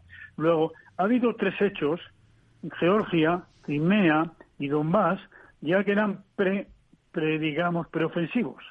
Y entonces vio, cuando Putin se encargó de esa carta que le decía, que le mandó en diciembre, pidiendo que se fueran todas las fuerzas, las fuerzas de Occidente que estaban en los antiguos países del Pacto de Varsovia, sí. Los 9 que llaman ahora, ¿no? Los 9 de Bucarest. Bueno, esto él tenía, y además como recibió una información, eso lo sabe, quizás lo sabrá mejor don Ramón, una información que le dijeron que Ucrania les iba a recibir con las manos abiertas y que iba a ser el libertador. Bien, eso es verdad que quizás le animó, pero lo cierto es que el que venía pensando esto durante ya largos años ha sido Putin. No es un tema de hoy, ni un tema del año pasado, es un tema que viene ya de hace 10 o 15 años. Luego, él estaba preparado para ir aquí, que le falló luego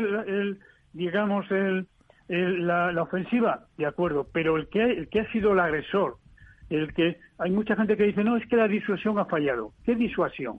¿La de Rusia o la de Occidente? Claro. ¿Y en qué aspectos? Es que eso es muy delicado, ¿no? Lo cierto, o la realpolitik, decía antes, es que ha habido un agresor, que ha entrado contra todo el tema de derecho internacional, con cualquier derecho, ha entrado en un país, digamos, violentando los acuerdos de Helsinki, violentando la doctrina de la ONU, y ha entrado en un país para hacerse con él. Eso va contra todo.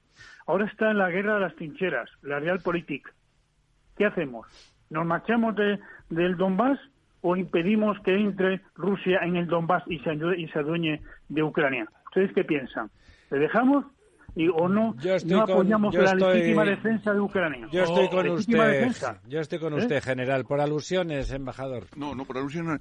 Yo respetuosamente y de cada uno, claro, respeto muchas opiniones. Pero hay la Realpolitik. ¿Es Realpolitik pensar en una base OTAN en Odessa enfrente de la de Sebastopol? Eso Realpolitik, eso no es posible. Es decir, ese es un planteamiento totalmente absurdo y es el origen de esto. Yo voy a recordar, general, si no le parece mal, un momento que me deje, una portada de La Codorniz de hace mucho tiempo, que había una pareja de enamorados besándose y encima un balcón y un tío con una piedra, y la pregunta es: ¿se la tira o no se la tira? Decía. Bueno, la pregunta de ahora es si realmente se tira la atómica o no se tira la atómica. Porque como la tire Putin, estamos abiertos. Como si la tira cualquiera, don Ramón. No, pero como si la tira cualquiera. Putin por lo menos ha dicho que él no va a ser el primero que empiece con la guerra atómica. Ha dicho, pero naturalmente puede atribuir a Zelensky que tenga una atómica y con esa base soltar la segunda él mismo. Le dejamos a don Felipe de Bausa hacer una pregunta al general. Si va a dar un mitin equidistante, se lo prohíbo. ¿Se la tira o no se la tira? Dos preguntas entonces, ya que no me dejan comentar lo que dijo Putin en el discurso, que va mucho más allá de la guerra, porque habló de economía, de finanzas, de negocios, y de asesinatos, cómo está el mundo, y de rapto de quién es el culpable y de la catástrofe espiritual que tenemos en Occidente. Bueno, si ya sabemos dos que preguntas, los amigos de Vox dos preguntas. Muy buenas noches, general. LTGB. ¿Qué piensa usted de un hipotético papel de Mohammed bin Salman, primer ministro de Arabia Saudí, en los próximos días intentando parar la guerra? Y dos, ¿cómo ve el papel de actor del presidente ucraniano, que no se nos puede olvidar que era actor, recorriendo cancillerías, recorriendo otros lugares y con las acusaciones de corrupción que ya empiezan a pesar sobre miembros de su gobierno, con hechos y sobre... Cualquiera que gobierne tiene corruptos ahí. General. Sí, bien. Bueno, la primera sobre Arabia Saudita. Arabia Saudí es un actor que ha entrado ahora, efectivamente, pero como usted puede pensar, tiene mucho menos peso que China. El ideal que hubiera entrado aquí hubiera sido China, ¿no? Claro. O sea que, como sabe usted, los chinos miran el mundo a largo plazo, ¿no? A siglos. Nosotros hay una palabra por ahí que me suena mucho con los orientales, que hablan en Occidente hablamos del sistema binario, sí o no. Y en Occidente y en Oriente tienen un largo proceso desde el sí o no. Eso me dijo a China. China está esperando a ver qué es lo que pasa y no se quiere meter porque no está contento con lo que está haciendo Rusia.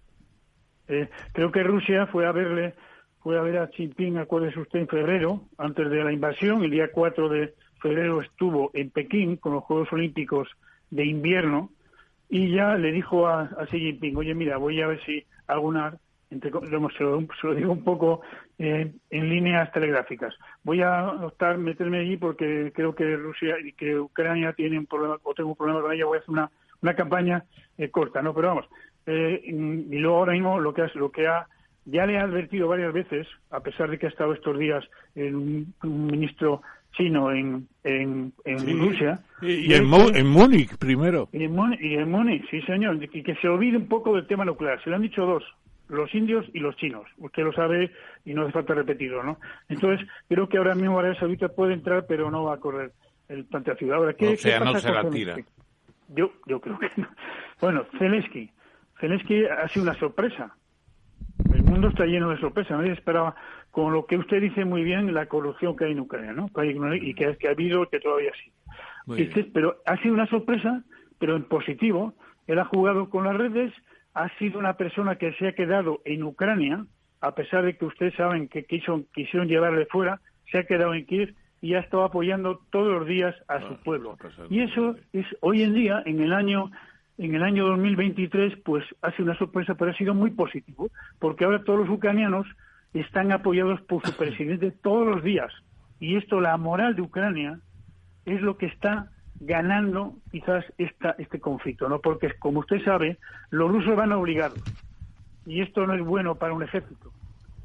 Y aparte que están mercenarios y asesinos, ¿no? Estos señores, ahí tenemos, los chechenos y tal, ¿no? Ahí tenemos Vietnam, ¿no? Sin duda la potencia de Estados Unidos era extraordinariamente superior, pero la moral de un pueblo, bueno, puede ser sometida por la fuerza, pero cuesta mucho. Mi general, muchísimas gracias, ha sido instructivo, como digo. A mí me ha gustado mucho, para empezar, la primera parte, lo de las líneas interiores y exteriores, que me lo he apuntado, que soy muy empollón, y la próxima vez ya me lo sé. Y le vamos a llamar con don Servando de vez en cuando a ver si evoluciona, porque ahora tiene pinta de que la guerra se va a hacer más aburrido, a no ser que, como decía don Ramón, decidan tirarle la piedra a los enamorados. Si no tiran la piedra, me temo que eso se conduce a una especie de guerra de trincheras, ¿verdad? Con esas fortificaciones que está elaborando Rusia. General Grumosa, muchísimas gracias. Muchas gracias, Buenas general. Noches. A ustedes un placer. Buenas noches. Para nuestros también. Dedicado a todas aquellas personas que, como nosotros, creen que compartir una comida entre familia y amigos es una de las mejores maneras de disfrutar la vida. Disfruta compartiendo unos mejillones en escabeche, unos berberechos al natural o unas sardinillas en aceite de oliva de conserva Rosa La Fuente. Puedes encontrarlas en tu tienda gourmet más cercana, el Club del Gourmet de El Corte Inglés o en rosalafuente.es.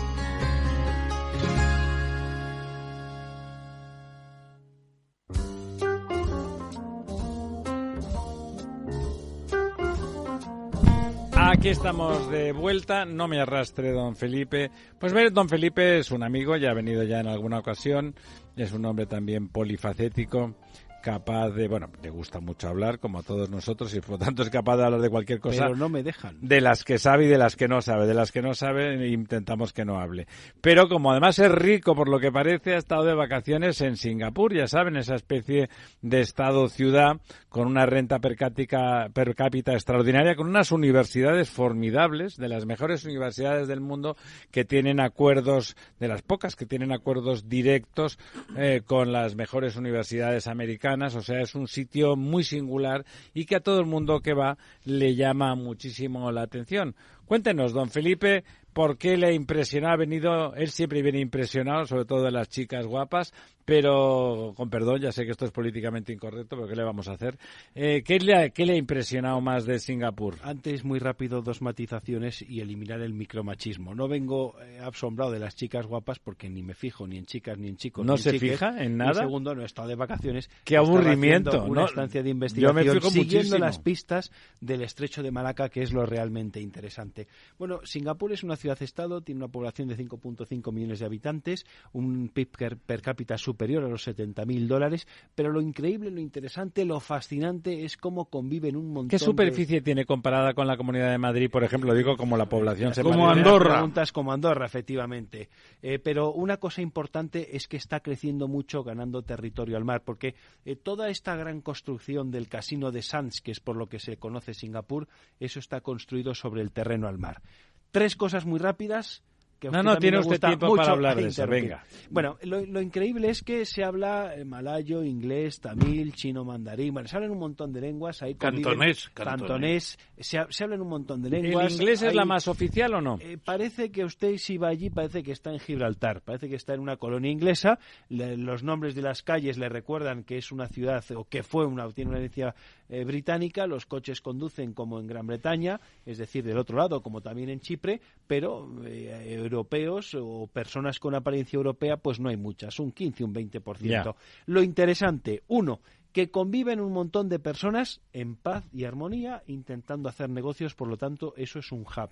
Lo segundo, que necesitan como una especie de simbiosis a los malayos y a Malasia, porque para empezar no tienen agua. Aunque, ojo, una de las cosas que ¿No tienen agua? No tienen agua. El agua la importan de Malasia, la potabilizan en Singapur, la usan y la que no utilizan se la devuelven a Malasia potabilizada. Pero una de las cosas interesantes que me comentaron allí las personas a las que estuve entrevistando es que no he encontrado todavía estudios científicos al respecto. Los estoy buscando. Llevo aquí unos días y no me he dado tiempo. Desde el famoso tsunami de 2005, ¿se acuerdan? Ese tsunami que asoló todas las costas del sureste asiático, el clima cambió. Antes del tsunami allí no llovía nunca, y a mí lo que me han dicho es que desde el tsunami durante 6 meses al año, habrá que documentar eso, ¿no? Hay que documentarlo científicamente, pero todas las tardes llueve bastante. Algo que me sorprendió es que, por ejemplo, por las tardes la gente va vestida con traje y corbata, con unos pantalones, pero claro, como eso se encharca de agua caliente, por cierto, pues tú te quitas tus zapatos, te pones tus chanclas, vas caminando. ¿Eso lo ha vivido usted? Eso lo he vivido toda la semana que he estado allí, pues yo llevaba mis chanclas de goma y cuando salía por la tarde cogía mi paraguas, me quitaba los zapatos o zapatillas, me ponía las chanclas e iba caminando como si eso fuera una piscina, porque era lo que era, ¿no? Era lo que era, pero bueno, insisto, cosas interesantes. La ciudad-estado está creciendo sobre el mar, necesitan a Malasia, es increíble cómo conviven un montón de personas haciendo negocios, eso es un hub, territorio ganado al mar. ¿Por qué digo esto? Bueno, pues porque ya sabe usted, en los grandes ciclos del mundo hay ahora una corriente que está muy fuerte, por ejemplo, en Colombia con el gobierno de Petro, que es parar el crecimiento. Y esta corriente que dice que hay que frenar el crecimiento, que hay que parar el crecimiento, que nos quiere obligar a todos a vivir a 15 empobrecernos, a empobrecernos y demás, han empezado con la carne, con que hay que comer saltamontes, grillos, y ya empiezan también con que hay que prohibir las exportaciones de arena. ¿Por qué? Porque se dan cuenta que estos grandes modelos de crecimiento, que son los de Oriente Medio, del Golfo Pérsico, que el profesor Tamames conoce también, como el embajador, usted mismo y yo, el propio Singapur y otros muchos lugares en el mundo, necesitan de arena para ganar territorio al mar. Bueno, pues ya hay corrientes en el mundo que quieren frenar y parar esto. Si uno coge el mapa de Singapur, pues yo el otro día, haciendo un cálculo, creo que como un 15% de la superficie es ganado al mar, pero también podríamos hablar de las auténticas islas falsas que China está haciendo emerger en el mar de la China oriental, precisamente por los temas de las cuestiones territoriales. Y ya si uno coge el mapa del Golfo Pérsico, pues es increíble lo que se va ganando al mar. O el propio Gibraltar, que entre otras cosas el aeropuerto se lo quitó a España en la Guerra Civil. Segunda cuestión, ¿qué es Singapur? Bueno, pues cuando se produce la descolonización de los ingleses, tenemos el caso de la India, donde hay un Pakistán que se forma a los dos lados de la India, pero el Pakistán del Oriente pues le ponen Bangladesh porque no le podían poner Pakistán, con todo lo que eso conlleva. Por cierto, que hoy Pakistán tiene grandes problemas y podría fragmentarse en 2, en 3 o incluso en 4. Y luego, una hipótesis. Y luego queda Malasia. Pero claro, Malasia, que es un territorio en 2 grandes partes, la isla de Borneo y luego la parte del sureste asiático, le quitan el dulce de leche o la guinda del pastel. En la isla de Borneo quitan Brunei para controlar el petróleo y en la parte del continente quitan la isla de Singapur para controlar lo que de verdad es interesante en la zona, que es de lo que vive Singapur, de lo que ha nacido o lo que se ha conformado. Singapur es una isla, no está conectada al continente. No está conectada al continente, que es lo que el doctor Tamames conoce también, la entrada al estrecho de Malaca, por donde pasa el 60% del tráfico marítimo mundial. ¿Y qué pasaría si mañana cerramos el estrecho de Malaca por cualquier cuestión? Que China no recibe petróleo, que las personas que compramos paquetes de AliExpress en Europa pues no nos llegarían los paquetes de AliExpress, que los coches se quedarían sin los superconductores.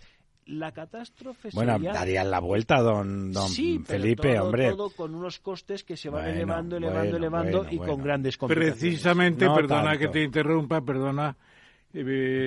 tú te acuerdas que estuvimos en Carcasona hace unos años. Correcto, visitando el canal du Midi.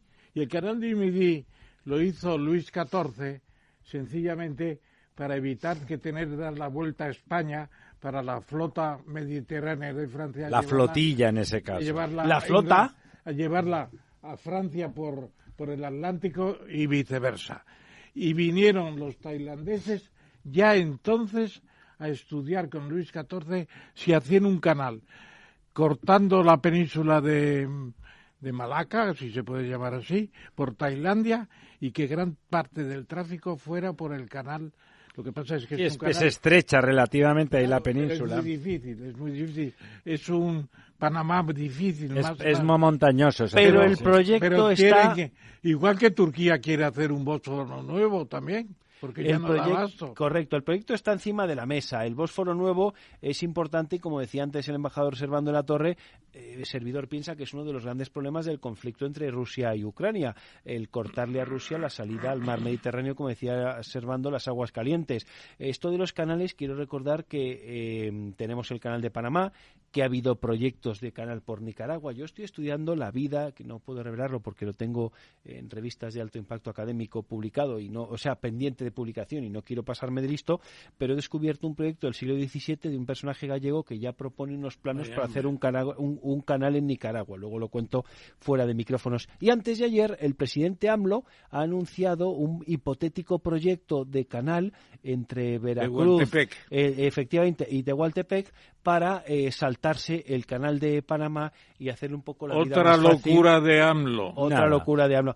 AMLO también es un presidente hipotético. Lo interesante de todos estos proyectos es que lo que tiene que quedar claro es lo que decía antes Servando, y creo que el general también, que la vida, lo que mueve la vida nuestra y la vida diaria, y que uno pueda tener un coche y echarle combustible y comprarte una cosa en AliExpress, es el comercio marítimo. Mover una tonelada o un TEU, que queda más fino, de Singapur a Barcelona cuesta exactamente lo mismo por mar que hacerlo por carretera de Barcelona a Madrid. Y esas son las cifras que tenemos que tener. Sí, el transporte marítimo es el más barato de todos, con mucha diferencia. Una última cosa, porque ya tenemos tiempo para el quid pro quo hace rato, pero además le dejamos quedarse por si quiere participar. ¿Es una democracia Singapur? No. Son cosas complicadas de explicar. Don Servando, embajador, ¿usted cree que es una democracia Singapur? No tengo... No tiene el gusto. No tengo opinión en ese momento. Y usted, cuando dice que es complicado, quiere decir que no es una democracia, claro. Una democracia es una democracia, pero una democracia hay que tener en cuenta que hay que explicar las reglas del juego democrático y que luego las cumplen o no las cumplen. Las democracias nacen en el siglo XVIII y XIX, en unas temporadas en las que no había radio. H.G. Wells, uno de los padres de la ciencia ficción y el transhumanismo, advierte y dice: las democracias no están preparadas para soportar la radio. Llega la radio y llegan los totalitarismos. Por tanto, clave está en Lee Kuan Yew. Lee Kuan Yew, que es el verdadero fundador de Singapur. Es el que se lo inventa todo. El segundo fundador, porque el primero fue Raffles. Ese fue el que puso el pie en Singapur. El mejor hotel del mundo. El mejor hotel del mundo, y creó unos un brunch que te puedes tomar 2 docenas de ostras y 5 langostas. Y unos campos muy buenos para jugar al cricket. ¿Son caros los hoteles? No, lo bueno es que no son caros.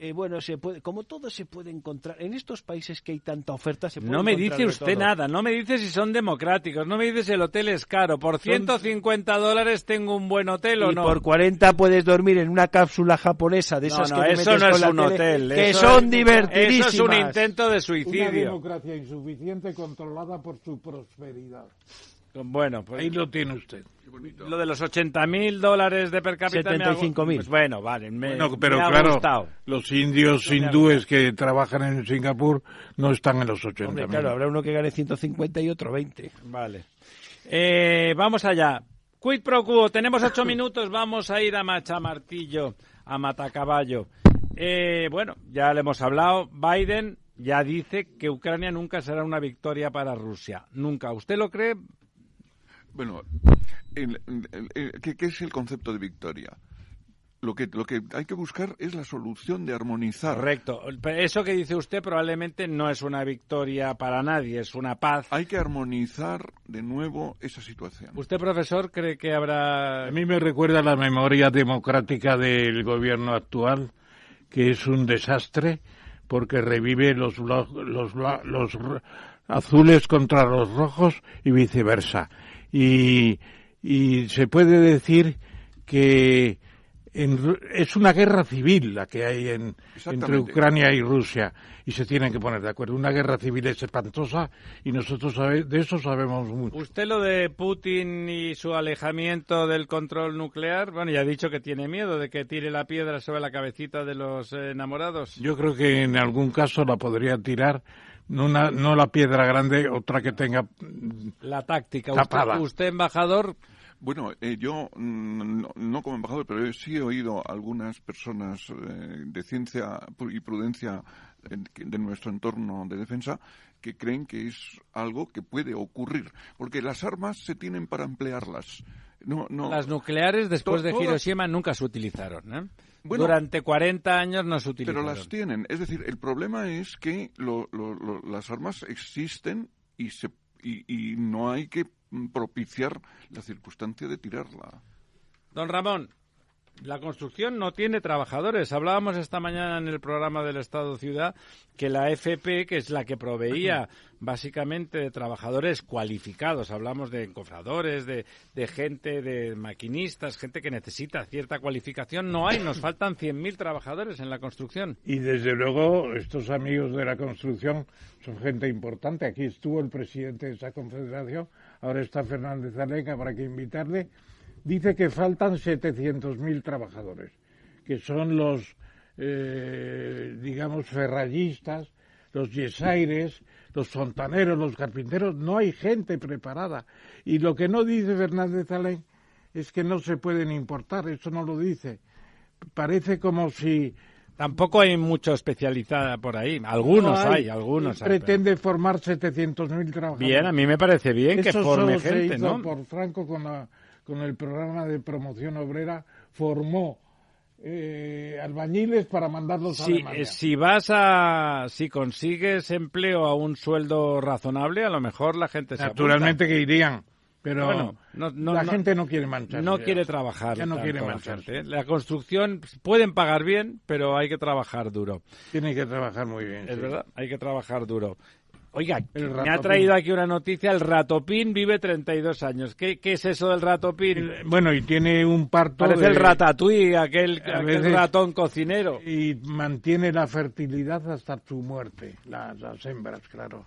Y puede tener en la época de mayor expansión hasta 30... ratones de golpe. ¿Pero qué interés tiene eso? Primero, que no tiene cáncer. Y tiene algún gen que... Algún mecanismo que evita el cáncer. Y segundo, que tiene fertilidad hasta la muerte. Cosa que ya... Pero aquí la gente no tiene hijos porque no quiere, don Ramón. Y ya porque no puede. Mucha gente no puede. Bueno, no puede. Se les ha pasado los 35, los 40, los 45. Pero la gente hasta entonces no ha querido. Las clínicas de España para prolongar la fertilidad son cada vez más y más importantes. Pero tiene un tamaño reducido ese mercado. Existe ese mercado. Existe, pero un tamaño reducido. No hay miles y miles en las colas. El ratopín es una esperanza. Bueno, no sé.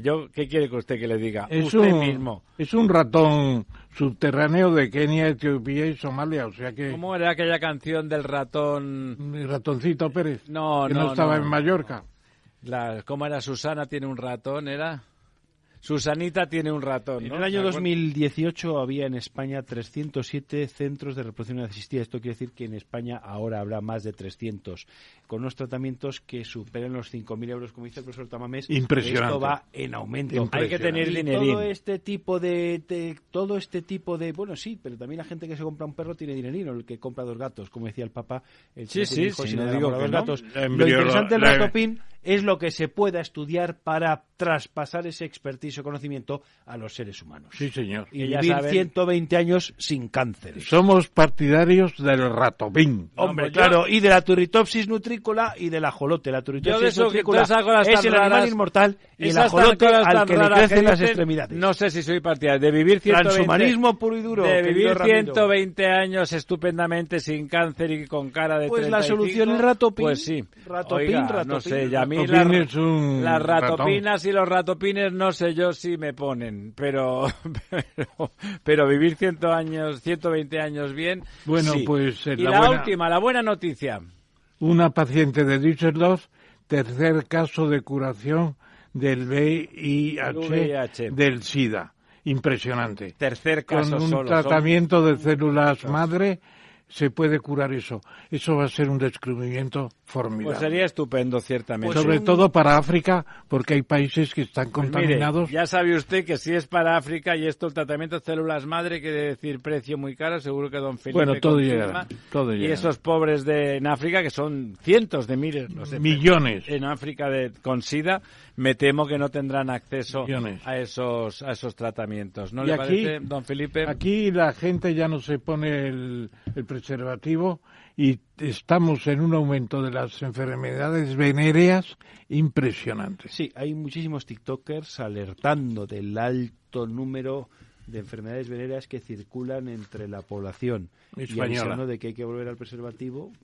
Bueno, a lo mejor se trata de saber con quién se acuesta uno o una. O seccionarse también. No, perdona, eso no tiene nada que ver con las enfermedades venéreas. Uno seccionado sigue teniendo enfermedades venéreas si la introduce donde no debe. Tengo un buen amigo que le mando un saludo, Roberto Rigosa, en Mondoñedo, que ha estudiado muchísimo cómo se seccionaba el miembro en algunas ocasiones antes de ir a una guerra para evitar precisamente que el señor que iba a la guerra tuviera enfermedades venéreas. Seccionar quiere decir cortársela. Hablando seccionar, sí. Y claro, como uno se le secciona y luego ya no tiene el músculo para contraer la vejiga, había que poner un taponcito. Bueno, pues hasta aquí está hemos estudiando llegado. Roberto Rigosa. Es la medianoche, la hora de las brujas y de los brujos. O sea, que tenga usted cuidado, don Felipe. Muy buenas noches, hasta el próximo miércoles, amigas y amigos. ¿Qué tiene que ver IG con Société Générale? Pues desde hoy...